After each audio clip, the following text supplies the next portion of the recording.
ಸುರಗುರುಂ ಜಗದೇಕನಾಥಂ ಭಕ್ತಪ್ರಿಯಂ ಸಕಲಲೋಕನಮಸ್ಕೃತಂ ಚ ತ್ರೈಗುಣ್ಯವರ್ಜಿತಮಜಂ ವಿಭುಮಾದ್ಯಮೀಶಂ ವಂದೇ ಭವಗ್ನಂ ಅಮರಾಸುರಸಿದ್ಧವಂದ್ಯಂ ನಾರಾಯಣಂ ನಮಸ್ಕೃತ್ಯ ನರಂ ಚೈವ ನರೋತ್ತಮಂ ದೇವೀಂ ಸರಸ್ವತೀಂ ವ್ಯಾಸಂ ತತೋ ಜಯಮುದೀರಯೇತ್. ಧರ್ಮಕ್ಷೇತ್ರೇ ಕುರುಕ್ಷೇತ್ರೇ ಸಮವೇತಾಯುತ್ಸವಃ ಮಾಮಕಾಃ ಪಾಂಡವಾಶ್ಚೈವ ಕಿಮಕುರ್ವತ ಸಂಜಯ. ಶ್ರೀ ಗುರುಭ್ಯೋ ನಮಃ.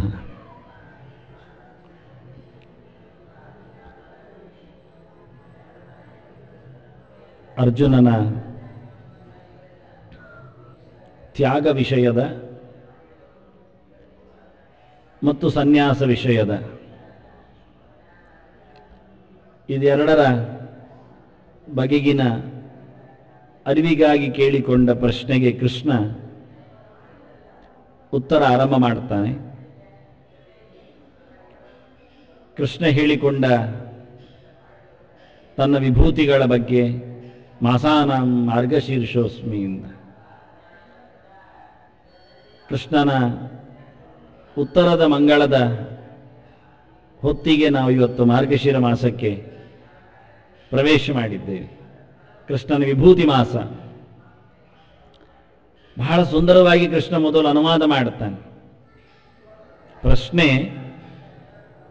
ದೃಢ ಆಗಬೇಕಾದರೆ, ಉತ್ತರ ಗಟ್ಟಿಯಾಗಬೇಕಾದ್ರೆ ಬಹಳ ಚೆನ್ನಾಗಿ ವಿಶ್ಲೇಷಣೆ ಮಾಡಬೇಕು. ವಿವರಣೆ ಅಲ್ಲ, ವಿಶ್ಲೇಷಣೆ. ಬಿಡಿಸಬೇಕು ಬಹಳ ಚೆನ್ನಾಗಿ.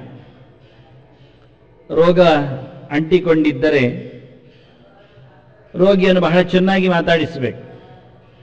ನೀನೇನು ತಿಂದೆ, ಏನು ತಿರುಗ್ತಿ, ನಿನ್ನ ಬದುಕು ಹೇಗೆ. ಯಾಕೆಂದರೆ ಕೇವಲ ಆಹಾರದ ಮೇಲೆ ರೋಗ ಬರುವುದಿಲ್ಲ, ವಿಚಾರದ ಮೇಲೆ ಬರ್ತದೆ. ಏನು ತಿಂದರೂ ರೋಗ ಬರುವುದಿಲ್ಲ ತಲೆ ಚೆನ್ನಾಗಿದ್ರೆ. ತಲೆ ಹಾಳಾಗಿದ್ದರೆ ಎಂಥದ್ದು ತಿಂದರೂ ರೋಗ ಬರುತ್ತೆ. ಬಹಳ ಒಳ್ಳೆಯ ಅಮೃತಾಶನ ಆಗಿದ್ರೂ ತಲೆಗೆ ತುಂಬ ಹಚ್ಚಿಕೊಂಡಿದ್ರೆ, ವಿಪರೀತವಾಗಿ ಯೋಚನೆಗಳಿದ್ರೆ, ಚಿಂತಾಯಾಶ್ಚ ಚಿತಾಯಾಶ್ಚ ಬಿಂದು ಮಾತ್ರ ಅಂತಾರೆ. ಚಿಂತೆಗೂ ಚಿತೆಗೂ 0 ಮಾತ್ರ ವ್ಯತ್ಯಾಸ. ಚಿತೆ ಅಂದರೆ ಚಟ್ಟ, ಅದು ಕೊನೆಗೊಮ್ಮೆ ಮಾತ್ರ ಸುಟ್ಟು ಬಿಡ್ತದೆ ದೇಹವನ್ನಷ್ಟೇ. ಆದರೆ ಚಿಂತೆ ಬಿಂದು ಇದ್ದದ್ದು ದಿನನಿತ್ಯ ಸುಡುತ್ತದೆ ಜೀವನನ್ನೇ, ದೇಹನನ್ನಲ್ಲ, ದೇಹ ಮಾತ್ರ ಅಲ್ಲ. ಹಾಗಾಗಿ ಬಹಳ ದುರಂತವಾದದ್ದು ಚಿಂತೆ. ಅದನ್ನ ವೈದ್ಯ ಬಹಳ ಚೆನ್ನಾಗಿ ನುರಿತವನಾದರೆ ಅವನ ಮನಸ್ಸನ್ನು ವಿಶ್ಲೇಷಣೆ ಮಾಡ್ತಾನೆ, ಭಿಕ್ಷೆ ಹಾಕ್ತಾನೆ. ರೋಗ ಮಾನಸಿಕವಾಗಿದ್ದರೆ ಅದು ವಾಸಿಯಾಗುವುದು ಕಮ್ಮಿ, ಮೆಲ್ಲ. ಅದಕ್ಕೆ ಬೇಕಾದಂತಹ ರೀತಿಯಲ್ಲಿ ಔಷಧ ಕೊಡಬೇಕಾಗತ್ತೆ. ಅದಕ್ಕೆ ಮದ್ದುಗಳು ಕೆಲಸ ಮಾಡುವುದಕ್ಕಿಂತ ಹೆಚ್ಚು ಮಾತುಗಳು ಕೆಲಸ ಮಾಡುತ್ತವೆ. ಹಾಗೆ ಕೃಷ್ಣ ಇಲ್ಲಿ ಸನ್ಯಾಸ ಮತ್ತು ತ್ಯಾಗದ ಬಗ್ಗೆ, ಅದರ ಅಂತರಗಳು, ವ್ಯತ್ಯಾಸಗಳು ಅದನ್ನು ತಿಳಿಬೇಕಾದ್ರೆ ಸನ್ಯಾಸ ಮತ್ತು ತ್ಯಾಗದ ಬಗ್ಗೆ ಹೇಳಿಕೆ ಹೇಗಿದೆ ಅಂತ ಹೇಳುತ್ತಾನೆ. ಸಾಮಾನ್ಯವಾಗಿ ಜನರು ತಿಳ್ಕೊಂಡ ಕತೆ ಹೇಗಿದೆ. ಕಾವಿ ಬಟ್ಟೆ ತೊಟ್ಟು ಅದು ಹೇಳುವುದೇ ಇಲ್ಲ, ಅದು ಪ್ರಶ್ನೆ ಅಲ್ಲ ಅಂತಾನೆ, ಸಂಬಂಧ ಇಲ್ಲ ಅಂತ, ಅದು ಶಬ್ದ ಮಾತ್ರ ಅಂತಾನೆ. ಅದನ್ನು ಕೃಷ್ಣ ವಿಶ್ಲೇಷಣೆ ಮಾಡುವಲ್ಲಿ ಎಷ್ಟು ರೀತಿಯ ವ್ಯವಸ್ಥೆಗಳಿವೆ ಎನ್ನುವುದನ್ನು ಕೃಷ್ಣ ಮೊದಲಿಗೆ ಅವನ ಮುಂದೆ ಹೇಳಿಕೊಳ್ಳುತ್ತಾನೆ. ಸನ್ಯಾಸವ ತ್ಯಾಗವ ನೋಡಿ ಹೀಗಿದೆ ಅಂದ. ಕಾಮ್ಯಾನಾಂ ಕರ್ಮಣಾನ್ಯಾಸಂ ಸನ್ಯಾಸಂ ಕವಯೋ ವಿದುಹು ಸರ್ವಕರ್ಮ ಫಲ ತ್ಯಾಗಂ ಪ್ರಾಹು ತ್ಯಾಗಂ ವಿಚಕ್ಷಣಾ. ಸನ್ಯಾಸ ಅಂದರೆ ತ್ಯಾಗ ಅಂದರೆ ಕೇಳು, ಇಷ್ಟೇ ತಾನೇ ಸನ್ಯಾಸದ ಲಕ್ಷಣ. ಒಂದು ದೃಷ್ಟಿಯಿಂದ ಡೆಫಿನಿಷನ್. ಸನ್ಯಾಸ ಅಂದರೆ ಏನು ಅಂತ ಹೇಳಲಿಕ್ಕೆ, ಸನ್ಯಾಸ ವೇಷದಲ್ಲಿ ತೋರಿಸುವುದು, ಹಾಗೆ ಮಾಡುವುದು, ಅದೆಲ್ಲ ಅಲ್ಲ ಅಂತಾನೆ. ಸನ್ಯಾಸದ ಬಗೆಗಿನ ಚಿಂತನೆ ಹೀಗಿದೆ, ತ್ಯಾಗದ ಮೇಲಿರತಕ್ಕ ವ್ಯಾಖ್ಯೆ ಹೀಗಿದೆ. ಇದನ್ನು ನಾನು ಹೇಳಿದ್ದು ಹೇಳುವುದಿಲ್ಲ ಕೃಷ್ಣ, ಮತ್ತೆ ಅದಕ್ಕೆ ಬಿಡಿಸುವಾಗಿ ಇರುತ್ತೆ ನೋಡಿ. ಕಾಮ್ಯಾನಾಂ ಕರ್ಮಣಾಂ ನ್ಯಾಸಂ ಸನ್ಯಾಸಂ. ಸಂನ್ಯಾಸ ಆ ಶಬ್ದದಲ್ಲಿಯೇ ಒಂದು ಬಗೆ ಇದೆ. ನ್ಯಾಸ ಅಂದರೆ ಇಡುವುದು ಅಂತ ಅರ್ಥ. ಹಿಂದಿನ ಕಾಲದಲ್ಲಿ ಇಟ್ಟು ಹೋಗ್ತಿದ್ರು. ಮನೆ ಬಿಡುವಾಗ ಹಿಂದೆ ಮನೆಗೆ ಬೀಗ ಎಲ್ಲ ಇಲ್ಲ, ಬಹಳ ಚೆನ್ನಾಗಿತ್ತು ಹಿಂದಿನ ಮನೆ. ಇವತ್ತಿನ ಮನೆ ಕತೆ ಆಗತ್ತೆ. ಹಿಂದಿನ ಮನೆಯಲ್ಲಿ ಕತೆ ಇಲ್ಲ, ವ್ಯಥೆ ಇಲ್ಲ. ಬಾಗಿಲಿದ್ರೆ ತಾನೇ ಚಿಲಕ ಅಂತ ಒಂದು. ಈಗ ಸ್ತೋತ್ರಗಳಿಗೆಲ್ಲ ಅರ್ಗಲ, ಕೀಲಕ, ಕವಚ ಎಲ್ಲ ಇದೆ ನೋಡಿ. ಕೀಲಕ ಅಂದ್ರೆ ಕೀಲು, ಅರ್ಗಲ ಅಂದ್ರೆ ಅರ್ಗಳವೇ, ಅರ್ಗಳ ಅಂತ ಕರೆಯುವುದು ವಾಸ್ತವವಾಗಿ. ಕವಚ ಅಂದ್ರೆ ಬಾಗಿಲು ಎಲ್ಲ. ಈಗ ಬಾಗಿಲು, ಅದರದ್ದು ಚಿಲಕ, ಅಗುಳಿ, ಅರ್ಗಳ ಅಂದ್ರೆ ಅಗುಳಿ ಅಂತ. ಅದೆಲ್ಲ ಬೇಕಾಗಿಲ್ಲ ಅಂತಾನೆ. ಅರ್ಗಳ, ಕೀಲಕ, ಕವಚವೇ ಇಲ್ಲ. ನೇರ ಮಂತ್ರ ಹೇಳಿದ್ರೆ ಸಾಕು, ಕೆಲಸ ಮಾಡ್ತದೆ. ಮುಚ್ಚುವುದೇನು ಬಿಚ್ಚುವುದೇನು ಅಂತಾರೆ. ಆದ್ರೆ ಇವತ್ತು ಅದೆಲ್ಲ ಮುಚ್ಚಳ ಗಿಚ್ಚಳ ಎಲ್ಲ ಹಾಕಿಕೊಂಡು, ಆದ್ರೂ ಒಳಗೆ ಶಾಲಿಗ್ರಾಮ ಇಲ್ಲ. ಮತ್ತೆ ಎಂಥದೋ ಪರ್ಪೋಷಿ ಕಲ್ಲಿಟ್ಟಿದ್ದಾನೆ ಮನೆಗೆ. ಹಿಂದೆ ವಸ್ತು ದೊಡ್ಡದಿತ್ತು, ಅದರ ಕವಚ, ಅದರ ಮೇಲೆ ಯಾರಿಗೂ ಭರ ಇರಲಿಲ್ಲ. ಇವತ್ತು ಸಂಪುಟಗಳಿಗೆ, ಪೆಟ್ಟಿಗೆಗಳಿಗೆ ಎಲ್ಲ ಗೌಜಿ, ಚಿತ್ತಾರ ಚಿನ್ನಾರಗಳು, ಒಳಗೆ ಗೋಳಿ ಸೊಪ್ಪು ಏನಿಲ್ಲ. ಒಳಗೆ ನಿಜವಾಗಿ ಅವನು ಬತ್ತಲ ಬೈರಾಗಿ, ಹೊರಗಿಂದ ಎಲ್ಲ ವೇಷ ಹಾಕೊಳ್ಳುತ್ತಾನೆ. ವಾಸ್ತವ ಸಂಗತಿ ಇಲ್ಲ ಅಂತ. ಹೊರಗಿಂದ ಎಲ್ಲವನ್ನು ತೆರೆದುಕೊಂಡವ, ಒಳಗಿಂದ ವಸ್ತುವನ್ನು ತುಂಬಿಸಿಕೊಂಡವ ಆಗಬೇಕಂತ. ಬಹಳ ಚೆನ್ನಾಗಿತ್ತು. ಹೀಗೆ ಏನೂ ಇಲ್ಲದೆ ಬಹಳ ಸುಂದರವಾಗಿ ಮಂತ್ರಗಳನ್ನು ಹಿಂದಿನವರು ಕೊಡ್ತಿದ್ರು, ತೋರಿಸಿಕೊಡ್ತಿದ್ರು. ಆಗ ಹೋಗುವಾಗ ಮನೆಯನ್ನು ಅವನು ಆಗಿಬಿಟ್ಟು ಹೋಗ್ತಿದ್ದ. ಏನಿಲ್ಲ ಮನೆಯಲ್ಲಿ, ಆದ್ರಿಂದ ಮನೆಗೆ ಬಾಗಿಲಿಲ್ಲ, ಕೀಲು ಇಲ್ಲ. ಯಾತ್ರೆ ಹೋಗುವುದಾದ್ರೆ ಹೋಗುವುದೇ, ಎಲ್ಲರೂ ಹೋಗುವುದೇ. ಹೊರಟಾಗ ಕೆಲವೊಮ್ಮೆ ಪಕ್ಕದ ಮನೆಯವರ ಹತ್ರ ಹೇಳಿ ಬಿಡುವುದಷ್ಟೇ, ನಾವು ಹೋಗ್ತಾ ಇದ್ದೇವೆ ಹೊರಗೆ ಅಷ್ಟೆ. ಏನು ಇಡ್ಲಿಕ್ಕುಂಟು ಅವರ ಮನೆಯಲ್ಲಿ? ದೇವರು ಇಡ್ಲಿಕ್ಕುಂಟು. ನ್ಯಾಸ ಅಂದ್ರೆ ಅಷ್ಟೇ. ಹೋಗುವಾಗ ಮನೆ ದೇವರು, ಕೆಲವೊಮ್ಮೆ ಮನೆಯ ದನ, ಅದನ್ನು ತಗೊಂಡು ಹೋಗುದಿಲ್ಲ. ಹಿಂದಿನ ಕಾಲದಲ್ಲಿ ಎಲ್ಲ ಮನೆಯಲ್ಲಿ ದನ ಇತ್ತೇ ಇತ್ತು. ಹಾಗಾಗಿ ಬಹಳ ಚೆನ್ನಾಗಿ ದನ ಮನೆ ಅಲ್ಲಿ ಬಿಟ್ಟು ಹೋಗುವಾಗ ಇಟ್ಟು ಹೋಗ್ಲಿಕ್ಕಿತ್ತು, ದೇವರು ಇಟ್ಟು ಹೋಗ್ಲಿಕ್ಕಿತ್ತು. ಕೆಲವೊಮ್ಮೆ ದೇವರು ತಗೊಂಡು ಹೋಗ್ತಾರೆ, ಹೆಚ್ಚಿಗೆ ಇದ್ರೆ ದೇವರು ತಗೊಂಡು ಹೋಗುವುದಿಲ್ಲ. ಪಕ್ಕದ ಮನೆಯಲ್ಲಿ ಇಟ್ಟು ಹೋಗ್ತಾರೆ, ಸ್ವಲ್ಪ ಮಾತ್ರ ದೇವರು ತಗೊಂಡು ಹೋಗ್ತಾರೆ. ಪೂರ ದೇವರು ತಗೊಂಡು ಹೋಗುವುದಿಲ್ಲ ಹಿಂದೆ ಹೋದಾಗ. ಅದಕ್ಕೆ ನ್ಯಾಸ ಅಂತಾರೆ ಇಟ್ಟು ಹೋಗುವುದಕ್ಕೆ. ಹಿಂದೆ ಬಂದ ನಂತರ ಬಡಿಲಿಕ್ಕುಂಟು. ಇಟ್ಟು ಹೋಗುವುದರಿಂದ ಅವರಿಗೆ ಬಿಟ್ಟು ಹೋಗುವುದಲ್ಲ, ಇಟ್ಟು ಹೋದದ್ದಷ್ಟೇ. ಬಂದರೆ ಬಡಿತೇನೆ, ಬರುವ ಖಾತ್ರಿ ಏನು ಹೇಳುವುದಿಲ್ಲ, ಬರುವುದಿಲ್ಲ ಅಂತಲೂ ಏನು ಹೇಳುವುದಿಲ್ಲ. ಯಾತ್ರೆಗೆ ಹೋಗ್ತೇವೆ, ಹೊರಡ್ತೇವೆ ಅಂತ, ಬರ್ತೇವೆ ಅಂತ ಖಾತ್ರಿಯಲ್ಲೇ ಹೊರಡುವುದು. ಏನು ಬರುವುದಿಲ್ಲ ಅಂತ ಅಪಶಕುನದಲ್ಲಿ ಅಲ್ಲ. ಬಾರದಿದ್ದರೆ ಇಲ್ಲ, ಅವನಿಗೆ ಅದು ವಸ್ತು. ಅವ ಕಾಯ್ತಾ ಇರ್ತಾನೆ. ಹೀಗೆ ಮನೆ ಕೊಟ್ಟೋಗಿದ್ದಾರೆ, ಇಟ್ಟೋಗಿದ್ದಾರೆ, ಯಾವತ್ತು ಬರ್ತಾರೋ, ಇನ್ನು ಬರಲಿಲ್ಲ, ಬಂದ್ರೆ ಒಪ್ಪಿಸಬೇಕು. ಅವನು ಸತ್ರ ಮಗನಿಗೆ ಹೇಳಿ ಹೋಗ್ತಾನೆ, ಇದು ನಮ್ಮದಲ್ಲ, ಸೊತ್ತು ಅವರದ್ದು, ಅವರು ಹಿಂದಿರುಗಿಸಬೇಕು ಅಂತ. ಇದು ಚೆನ್ನಾಗಿತ್ತು ನ್ಯಾಸ ಅಂತ. ಈಗ ಬಾಗಿಲಿರ್ಲಿಕ್ಕೆ ಹೋಗಿ ನಾವು ಬಾಗಿಲು ಹಾಕೊಂಡು ಹೋಗ್ತೇವೆ, ಒಳಗಿಂದ ಯಾರು ತೆಗ್ದಿರ್ತಾರೆ, ಅದಕ್ಕಷ್ಟೇ ಗೊತ್ತಿಲ್ಲ. ಈ ಅಸಾಮಿ ಅತಿಥಿಗಳು ಬಂದಾಗ, ಈಗ ಅತಿಥಿಗಳು ಬರುವುದಿಲ್ಲ, ಹೇಳಿ ಬರ್ತಾರೆ, ನಾವು ಬರಬಹುದಾ ಅಂತ ಕೇಳಿಯೇ ಬರ್ತಾರೆ, ಗೊತ್ತಿರುತ್ತೆ. ಹಿಂದೆ ಅತಿಥಿಗಳು ಹೇಳಿ ಬರೋದಿಲ್ಲ, ಬಂದು ಬಿಡ್ತಾರೆ. ಹಿಂದೆಲ್ಲ ದೂರವಾಣಿ ಎಲ್ಲ ಇರಲಿಲ್ಲ, ಬಂದದ್ದೇ ಗೊತ್ತು, ಬರುವುದೇ ಗೊತ್ತು. ಅಲ್ಲಿ ದೊಡ್ಡ ಬಾಗಿಲು, ಹೊರಬಾಗಿಲು, ಗೇಟು ನೋಡಿಯೇ ಬಾಗಿಲು ಹಾಕಿ ಬಿಡ್ತಾನೆ ಒಳಗಿಂದ, ಅವ್ರು ಬರಬಾರ್ದಾದ್ರೆ. ಬಂದವ ಹೇಳಿದ, ಅತಿಥಿ ಮಹಾಶಯ, ಬಾಗಿಲು ಬಿದ್ದ ಶಬ್ದ ಆಯ್ತು, ಚಿಲಕ ಹಾಕಿದ್ದು ಕೇಳಿತ್ತು, ಕೂಡಲೇ ಹೇಳಿದ, ಹೊರಗೂ ಚಿಲಕ ಇದೆ, ಬಂದಿದ್ದೇನೆ ಅಂದ. ಈಗ ತೆಗಿಲೇಬೇಕು ನಾವು. ಅವನು ಹೊರಗಿಂದ ಚಿಲಕ ಹಾಕಿ ಹೋದ್ರೆ ಏನು ಮಾಡುದು ಮತ್ತೆ?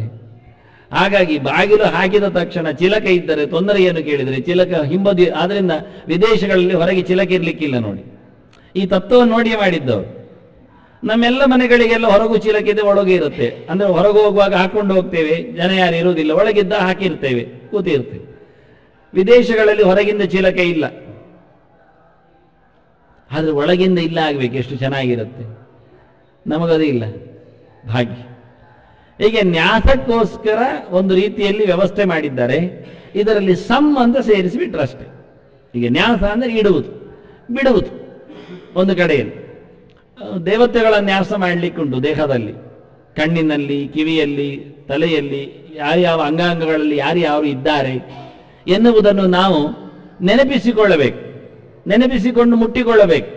ಅದಕ್ಕೆ ಆ ದೇವತೆಗಳ ನ್ಯಾಸ ಅಂದ್ರೆ ಇಡುವುದು ಅಂತ. ಅವರೇನು ಎದ್ದು ಓಡಲಿಲ್ಲ, ಆದರೆ ನಮ್ಮ ಮನದಿಂದ ಅವರು ಬರ್ತಾ ಇದ್ದಾರೆ. ಆವಾಹನೆ ಅಂದ್ರೆ ಅಷ್ಟೇ ಅಲ್ವಾ? ಗಾಳಿ ಇದೆ, ಮೂಗಿ ಇದೆ, ಹೋಗ್ತದೆ ಬರ್ತದೆ.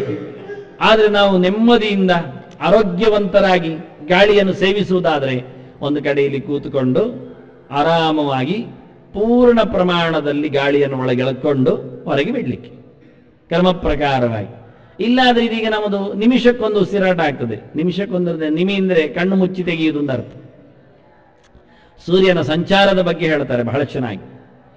ಕಣ್ಣವೇ ಮುಚ್ಚುವುದರೊಳಗೆ ಸೂರ್ಯ ಎಷ್ಟು ಗೋಲ ಅದು ಸಂಚಾರ ಮಾಡಿರ್ತದೆ ಅಂದಾಗ ಅವ್ರು ಹೇಳುತ್ತಾರೆ ಬಹಳ ಚೆನ್ನಾಗಿ, 364 ಯೋಜನ ಸಂಚಾರ ಆಗಿರ್ತದೆ, ಮುಂದೋಗಿರ್ತದೆ. ಅಂದರೆ 364 ಎನ್ನುವ ಲೆಕ್ಕ, ಚತುಷ್ಷಷ್ಟ್ಯ ಯೋಜನೇನ ಚತುಷ್ಷಷ್ಟ್ಯ ತ್ರಿಶತಂ ಚೈವ ಅಂತ ಹೇಳಿಕೊಂಡು 300 ಮತ್ತೆ 64, ಅಂದರೆ 364ರ ಲೆಕ್ಕವನ್ನು ಸೂರ್ಯನ ಸಂಚಾರದಲ್ಲಿ ಕೊಟ್ಟು ವರ್ಷದ ವ್ಯವಸ್ಥೆ ಮಾಡಿದ್ದಾರೆ. ಕಾಲಚಕ್ರದಲ್ಲಿ ಒಂದು ಕ್ರಮ. ನಾವೆಲ್ಲದಲ್ಲಿ ಮಾರುತಿ ಬಿಡುತ್ತೇವೆ, ಗೊತ್ತಿಲ್ಲ. ಯಾವುದೋ ಡಿಗ್ರಿ ಲೆಕ್ಕಾಚಾರದಲ್ಲಿ ವೃತ್ತದಲ್ಲಿ ಎಷ್ಟು ಅಂಶ ಅಂತ ನೋಡ್ತೇವೆ. ಅವನು ನಿಮಿಷ ಮಾತ್ರದಲ್ಲಿ ಸಂಚರಿಸುವ ವ್ಯವಸ್ಥೆ. ಹೀಗೆ ಲಕ್ಷಕ್ಕೆ ಲೆಕ್ಕಕ್ಕೆ ಸಿಗ್ತಾನವನು ಇಡೀ ದಿನದಲ್ಲಿ ಆದಾಗ ಅವನ ಸಂಚಾರದಲ್ಲಿ. ಹೀಗೆ ನಮ್ಮ ದೇಹದ ಒಳಗಿರತಕ್ಕ ಸಂಚಾರ, ಗಾಳಿಯ ಸಂಚಾರ, ನಮ್ಮದು ಇವತ್ತು ಕಣ್ಣೆ ಮುಚ್ಚುವುದರೊಳಗೆ ಗಡಿಬಿಡಿಯಿಂದ ಉಸಿರು ಹಾರಿ ಹೋಗುವುದರಿಂದ ನಾವು ಬೇಗ ಸಾಯುತ್ತೇವೆ. ನೀವು ನೆನಪಾಗಿಸಿಕೊಂಡು ಚೆನ್ನಾಗಿ ಕೂತುಕೊಂಡು ಅದಕ್ಕೆ ಹೆಚ್ಚು ಹೊತ್ತು ಓದಿರಿ ಹೇಳೋದು. ಓದುವಾಗ ನಿಧಾನ ಉಸಿರಾಟ ಆಗ್ತದೆ. ಇನ್ನೂ ಗಂಭೀರವಾದ ಅಧ್ಯಯನಕ್ಕೆ ಹೋದರೆ ಉಸಿರಾಟ ಮತ್ತೂ ನಿಲ್ತದೆ. ಒಮ್ಮೆ ನೀವು ಏಕಾಗ್ರ ಮನಸ್ಕರಾಗಿ ಒಂದು ವಿಷಯದಲ್ಲಿ ನೀವು ನಿಂತು ಬಿಟ್ರೆ ಉಸಿರು ನಿಲ್ತದೆ. ಹೃದಯ ಬಡಿತಲ್ಲ, ಉಸಿರಾಟ. ಉಸಿರಾಟ ನಿಲ್ಲುವುದು ಬಹಳ ಖುಷಿಯದು, ಬಹಳ ಚೆನ್ನಾಗಿದೆ ಅಂತಾರೆ. ಅದು ಅಭ್ಯಾಸಕ್ಕೆ ಯೋಗ್ಯವಾದದ್ದು. ಹೀಗೆ ಧ್ಯಾನದ ನೆಲೆಯಲ್ಲಿ ನಿಂತಾಗ ಪ್ರಾಣಾಯಾಮವನ್ನು ಅಚಾನಕವಾಗಿ ಮಾಡ್ತಿದ್ರು. ಎಷ್ಟೊತ್ತಿನವರೆಗೆ ಧ್ಯಾನ ಆಗುತ್ತೋ ಅಷ್ಟೊತ್ತರವರೆಗೆ ಉಸಿರಾಟ ಇಲ್ಲ. ಎಚ್ಚರ ಆದ್ನಂದ್ರೆ ಎಚ್ಚರ, ಉಸಿರಾಟಕ್ಕೂ ಎಚ್ಚರ. ಹೀಗೆ ವಿಷಯದ ಮೇಲಿನ ಆಧಾನ ಬಹಳ ಅದ್ಭುತವಾಗಿ ಶಕ್ತಿಯನ್ನು ಹೆಚ್ಚು ಮಾಡುತ್ತೆ, ವ್ಯವಸ್ಥೆಗೊಳಿಸಿ ಕೊಡುತ್ತದೆ. ಇದಕ್ಕೋಸ್ಕರ ತಡ ಮಾಡುವುದು, ನೆನಪು ಮಾಡಿಕೊಂಡು ಉಸಿರಾಡುವುದು. ಓದಿದಾಗ, ಊಟ ಮಾಡಿದಾಗ ಆಗುವುದಿಲ್ಲ. ಊಟ ಮಾಡಿದಾಗ ಜೋರು ಉಸಿರಾಟ ಆಗುತ್ತೆ, ಶಕ್ತಿ ವ್ಯಯ ಆಗತ್ತೆ. ಸುಮ್ಮನೆ ಕೂತಾಗ ಆಗ್ತದೆ, ಜಪ ಮಾಡಿದಾಗ ಆಗ್ತದೆ. ಹಿಂದೆ ಹೇಳಿದ್ದು ಅದಕ್ಕೋಸ್ಕರ ಅವರು ಜಪ ಮಾಡಿ ಅಂತ. ಜಪ ಮಾಡಿದರೆ ನೀವು ಎಷ್ಟು ಹೊತ್ತು ಜಪ ಮಾಡ್ತೀರೋ ಅಷ್ಟು ದೀರ್ಘಕಾಲದ ಆರೋಗ್ಯವಂತರಾದ ಉಸಿರಾಟದಿಂದ ಬದುಕ್ತೀರಿ.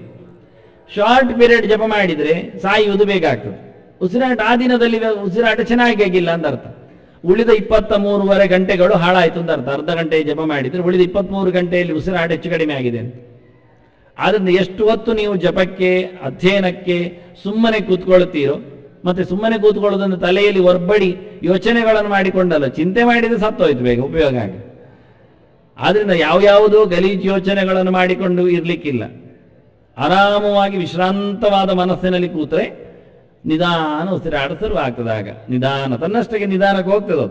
ನೀವು ಪೂರ ನಿಧಾನ ಆಗಲಿಕ್ಕೆ ಬಿಡದೆ ಎದ್ದು ಬಿಟ್ರೆ ಮತ್ತೆ ಗಡಿಬಿಡಿ ಆಗತ್ತೆ. ಹಾಗಾಗಿ ಸುಮ್ಮನೆ ಬಿಡಬೇಕು, ಎಷ್ಟೊತ್ತು ನಿಧಾನ ಆಗಿ ಹೋಗಲಿ ಅಂತ. ಹೀಗೆ ದೇವತೆಗಳನ್ನು ನಾವು ಉಸಿರಾಟದಂತೆ ಆವಾಹನೆ ಮಾಡಿಕೊಂಡು ಬಲಾತ್ಕಾರವಾಗಿ ಚಿಂತನೆ ಮಾಡುವುದಕ್ಕೆ ನ್ಯಾಸ ಅಂತ ಹೆಸರು. ಪ್ರತಿನಿತ್ಯ ಮಾಡಬೇಕು.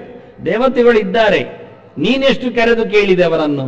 ಗಾಳಿ ಇದೆ, ನೀನೆಷ್ಟು ಚೆನ್ನಾಗಿ ಉಪಯೋಗಿಸಿಕೊಂಡು ಉಸಿರಾಡಿದೆ ಅನ್ನೋದರ ಮೇಲೆ ಉಂಟು. ಉಸಿರಾಟ ನಿರಂತರ ಆದರೂ ನಾವು ಸ್ವೇಚ್ಛೆಯಿಂದ ಅದನ್ನು ಉಪಯೋಗಿಸಿಕೊಂಡರೆ ಆರೋಗ್ಯವನ್ನು ಪಡಿತೇವೆ, ಪ್ರಾಣಶಕ್ತಿ ಜಾಸ್ತಿ ಆಗತ್ತೆ, ಬದುಕು ಆಯುಷ್ಯ ಹೆಚ್ಚಾಗತ್ತೆ. ಆಯುಷ್ಯ ಹೆಚ್ಚಾಗುವ ದೊಡ್ಡ ಸಂಗತಿ ಅಲ್ಲ, ಗಟ್ಟಿಮುಟ್ಟಾಗಿ ಬದುಕುವುದು ದೊಡ್ಡ ಸಂಗತಿ, ಅದಕ್ಕೆ ಬೇಕು. ಹಾಗೆಯೇ ಎಲ್ಲ ದೇವತೆಗಳು ನಮ್ಮ ದೇಹದಲ್ಲಿ ಕೆಲಸ ಮಾಡುತ್ತಾ ಇದ್ರು. ನಾವಾಗಿ ಆ ದೇವತೆಗಳನ್ನು ಆಯಾ ಗೋಲಗಳಲ್ಲಿ ಯೋಚನೆ ಮಾಡಿಕೊಂಡ್ರೆ ಅವರು ಆ ಕೆಲಸಗಳನ್ನು ಚೆನ್ನಾಗಿ ಬಹಳ ಯೋಜಕವಾಗಿ ನಡೆಸಿಕೊಡ್ತಾರೆ. ಅದಕ್ಕೆ ಸನ್ಯಾಸ ಅಂತ, ನ್ಯಾಸ ಅಂತಾರೆ. ಇಲ್ಲಿ ಸಂನ್ಯಾಸ ಅಂದ್ರೆ ಸಂ ಎನ್ನುವುದು ಉಪಸರ್ಗ ಸೇರಿದೆ. ಉಪಸರ್ಗದಿಂದಾಗಿ ಒಂದು ವಿಶೇಷ ಅರ್ಥವನ್ನು ತರ್ತಾರೆ. ಇಡುವುದು, ಬಿಡುವುದು, ಬಿಟ್ಟಿಡುವುದು ಎಲ್ಲ ಸರಿಯೇ, ಉಪಯೋಗಿಸಿಕೊಳ್ಳುವಂತೆ ಇಲ್ಲದೆ ಇರುವುದು ಎಲ್ಲ ಹೌದೇ. ಸನ್ಯಾಸ ಅಂದ್ರೆ ಏನು? ಸನ್ಯಾಸ ಅಂದ್ರೆ ಅದಕ್ಕೆ ಕೃಷ್ಣ ಹೇಳುತ್ತಾನೆ, ಕೆಲವರು ಹೇಳುವ ಸನ್ಯಾಸ ಹೀಗುಂಟು. ಕಾಮ್ಯಾನಾಂ ಕರ್ಮಣಾಂ ನ್ಯಾಸಂ. ಸಂಶಬ್ದದಿಂದ ಏನಿಟ್ಟುಕೊಂಡಿದ್ದಾರೆ ಕೇಳಿದ್ರೆ ಕರ್ಮವನ್ನು ಅಂತ ಇಟ್ಟುಕೊಂಡಿದ್ದಾರೆ. ಏನು ಕರ್ಮವನ್ನು? ಯಾವ ಕರ್ಮವನ್ನು ಕೇಳಿದ್ರೆ ಕಾಮ್ಯಾನಾಂ ಕರ್ಮಣಾಂ, ಕಾಮ್ಯ ಕರ್ಮಗಳನ್ನು. ಕರ್ಮದಲ್ಲಿ 3 ವಿಧಾನ ಉಂಟು ಹೇಳ್ತಾನವನು. ಕುರ್ವನ್ನೇಮೇಹ ಕರ್ಮಾಣಿ ಜಿಜೀವಿಶೇಷತಂ ಸಮಾಹ. ಶ್ರುತಿಯಲ್ಲಿ ಹೇಳಿದೆ ಕುರ್ವನ್ನೇವ ಇಹ ಕರ್ಮಾಣಿ ಅಂತ ಬಹುವಚನ ಹಾಕಿದ್ದಾರೆ. 3 ಕರ್ಮಗಳನ್ನು ಮಾಡುತ್ತಾ ಅಂತ. ಹಾಗೆ 3 ಕರ್ಮಗಳು ಅಂದ್ರೆ ನಮಗೆ ಉಂಟು ನಿತ್ಯ ಕರ್ಮ, ನೈಮಿತ್ಯ ಕರ್ಮ, ಕಾಮ್ಯ ಕರ್ಮ ಅಂತ. ಇದು ಕರೆಯುವುದು ಹೆಸರು ಅದಕ್ಕೆ. ನಿತ್ಯ ಕರ್ಮ ಅಂದ್ರೆ ನಿತ್ಯ ಶಾಸ್ತ್ರದಲ್ಲಿ ಮಾಡಲೇಬೇಕು ಅಂತ ಹೇಳಿದ ಕೆಲಸಗಳು, ಅದು ಬಿಡುವಂತಿಲ್ಲ. ನಿತ್ಯ ಕರ್ಮದ ಲಕ್ಷಣ ಅದು. ಆದ್ರಿಂದ ದೇವರ ಪ್ರಾರ್ಥನೆ ನಿತ್ಯ ಮಾಡಬೇಕು ಅಂತ ಉಂಟು, ಬಿಡ್ಲಿಕ್ಕಿಲ್ಲ, ಬಿಡುವಾಗೇ ಇಲ್ಲ. ಅಂದ್ರೆ ದೇಹದ ಕರ್ಮ ಅಲ್ಲ, ಜೀವನ ಉದ್ಧಾರಕವಾದ ಕರ್ಮಗಳು. ನಮ್ದೆಂಥದ್ದು ಅಂದ್ರೆ ನಿತ್ಯ ಕರ್ಮ ಅಂದ್ರೆ ಹಲ್ಲುಜ್ಜುವುದು. ಅಯ್ಯ, ಹಲ್ಲಿಲ್ಲದವನದ್ದು ಕತೆ ಎಂಥದ್ದು? ಉಜ್ಜಿದ ಹಲ್ಲನ್ನು ಸಿಕ್ಕಿಸಿಕೊಳ್ಳುವುದು, ಹಾಗೆ ಹೇಳ್ಬೇಕು. ಅದು ಮೊದಲೇ ಯಾರಾದರೂ ತೊಳೆದಿರ್ತಾರೆ, ಪಾತ್ರೆ ತೊಳೆದಂತೆ ಕೆಲಸದವರು ಅನ್ನನ್ನು ತೊಳೆದಿರ್ತಾರೆ, ಕೂದಲನ್ನು ತೊಳೆದಿರ್ತಾರೆ, ಬಟ್ಟೆಯನ್ನು ಒಗೆದಿಟ್ಟಾಗಿ ಅದನ್ನು ಒಗೆದಿರ್ತಾರೆ, ಸಿಕ್ಕಿಸಿಕೊಂಡ್ರೆ ಆಯ್ತು ಎಲ್ಲವನ್ನು. ಅದು ಉಪಯೋಗ ಏನು? ಅದು ಪ್ರಯೋಜನ ಇಲ್ಲ, ಅದಲ್ಲ. ಅದು ನಿತ್ಯ ಕರ್ಮದಲ್ಲಿ ಸೇರುವುದಿಲ್ಲ. ದೇಹಕ್ಕೆ ಬೇಕಾದ ಧರ್ಮಗಳನ್ನು ನಿತ್ಯ ಕರ್ಮ ಅಂತ ಹೇಳುವುದಲ್ಲ. ನಾವು ಹೇಳುವುದಾಗೆ ನಿತ್ಯ ಕರ್ಮವನ್ನು ನಡೆಸಿಬಿಟ್ಟವನು ಯಥಾ ಪ್ರಕಾರ ಕಾರ್ಯಾಲಯಕ್ಕೆ ತೆರಳಿದನು. ನಿತ್ಯ ಕರ್ಮ ಅಂದ್ರೆ ಇಷ್ಟೇ, ಕುಡಿಯುವುದು, ತಿನ್ನುವುದು, ಕುಡಿದದ್ದನ್ನು ತಿನ್ನುವುದನ್ನು ಖಾಲಿ ಮಾಡುವುದು, ಅದು ಒಂದು ತಿಳ್ಕೊಂಡಿದ್ದಾರೆ.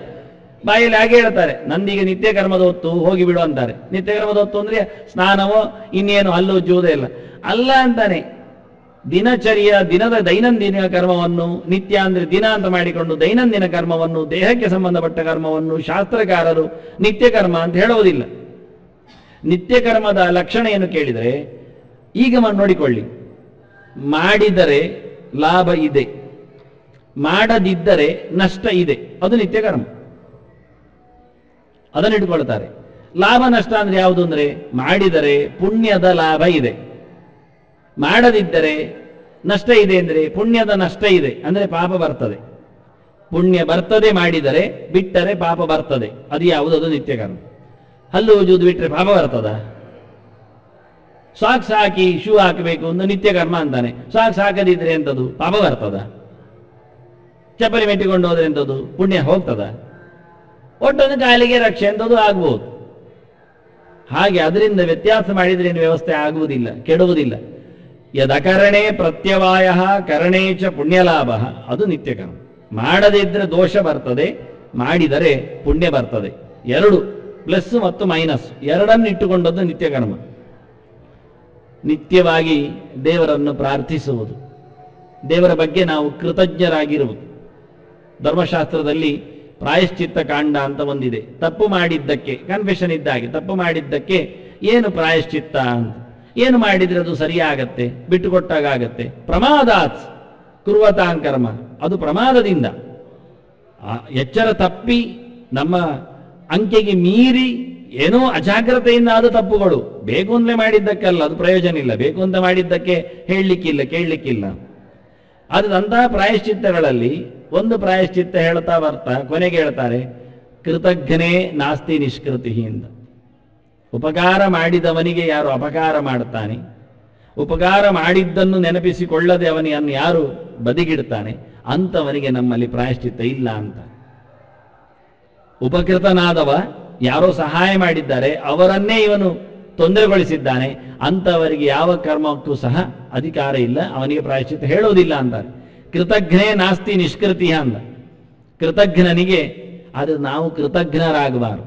ಮಾಡಿದ ಉಪಕಾರವ ಮರೆವ ಪ್ರಾಣಿ ನಾವು ಆಗದಂತೆ ದೇವರು ನಮಗೆ ಪ್ರತಿನಿತ್ಯದ ಉಸಿರು ಬದುಕು ಕೊಟ್ಟಿದ್ದಾನೆ ಅನ್ನುವ ನೆಲೆಯಲ್ಲಿ ಭಗವಂತನಿಗೆ ನಿತ್ಯ ನಾವು ಕೃತಜ್ಞರಾಗಬೇಕು. ಅವರಿಗೆ ಥ್ಯಾಂಕ್ಸ್ ಹೇಳ್ತಾ ಇರಬೇಕು, ಧನ್ಯವಾದ ಒಪ್ಪಿಸಬೇಕು. ಯಾವಾಗ ಅಂದ್ರೆ ಮಲಗುವ ಮುಂಚೆ. ಯಾಕೆ ಮಲಗಿದ ನಂತರ ನಾವು ಹೇಳ್ತೇವೆ ಅಂತ ಖಾತ್ರಿ ಇಲ್ಲಲ್ಲ, ಆದ್ರಿಂದ ಇವತ್ತು ಲೆಕ್ಕ ಚೊಕ್ಕ ಮಾಡಿಬಿಡುದು, ಥ್ಯಾಂಕ್ಸ್ ಹೇಳಿ ಮುಗಿಸು. ಬೆಳಿಗ್ಗೆ ಎದ್ದ ತಕ್ಷಣ ಮತ್ತೆ ಕೊಡಬೇಕು ಧನ್ಯವಾದ, ಯಾಕೆಂದ್ರೆ ಎಬ್ಬಿಸಿದ್ನಲ್ಲ ಅದಕ್ಕೆ.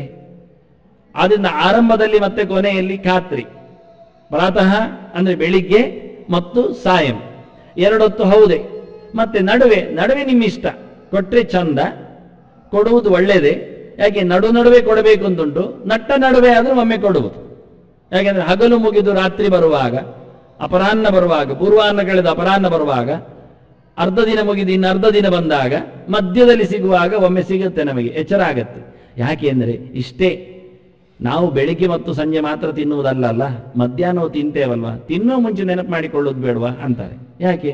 ತಿನ್ಲಿಕ್ಕಾದ್ರೂ ಕೊಟ್ಟಲ್ಲ ಅಂತ, ಮತ್ತೆ ತಿಂದದ್ದಾದ್ರೂ ಸರಿ ಮಾಡಿದ್ನಲ್ಲ ಅಂತ. ದೇವರು ದೊಡ್ಡ ಕೆಲಸ ಮಾಡೋದಿಂದ ಹೇಳಿದ್ದ ಕೃಷ್ಣ, ಅಹಂ ವೈಶ್ವಾನರೋ ಭೂತ್ವ ಪ್ರಾಣಿನಾಂ ದೇಹಮಾಶ್ರಿತಃ ಪ್ರಾಣಾಪಾನ ಸಮಾಯುಕ್ತ ಪಚಾಮ್ಯನ್ನಂ ಚತುರ್ವಿಧಂ ಅಂತ.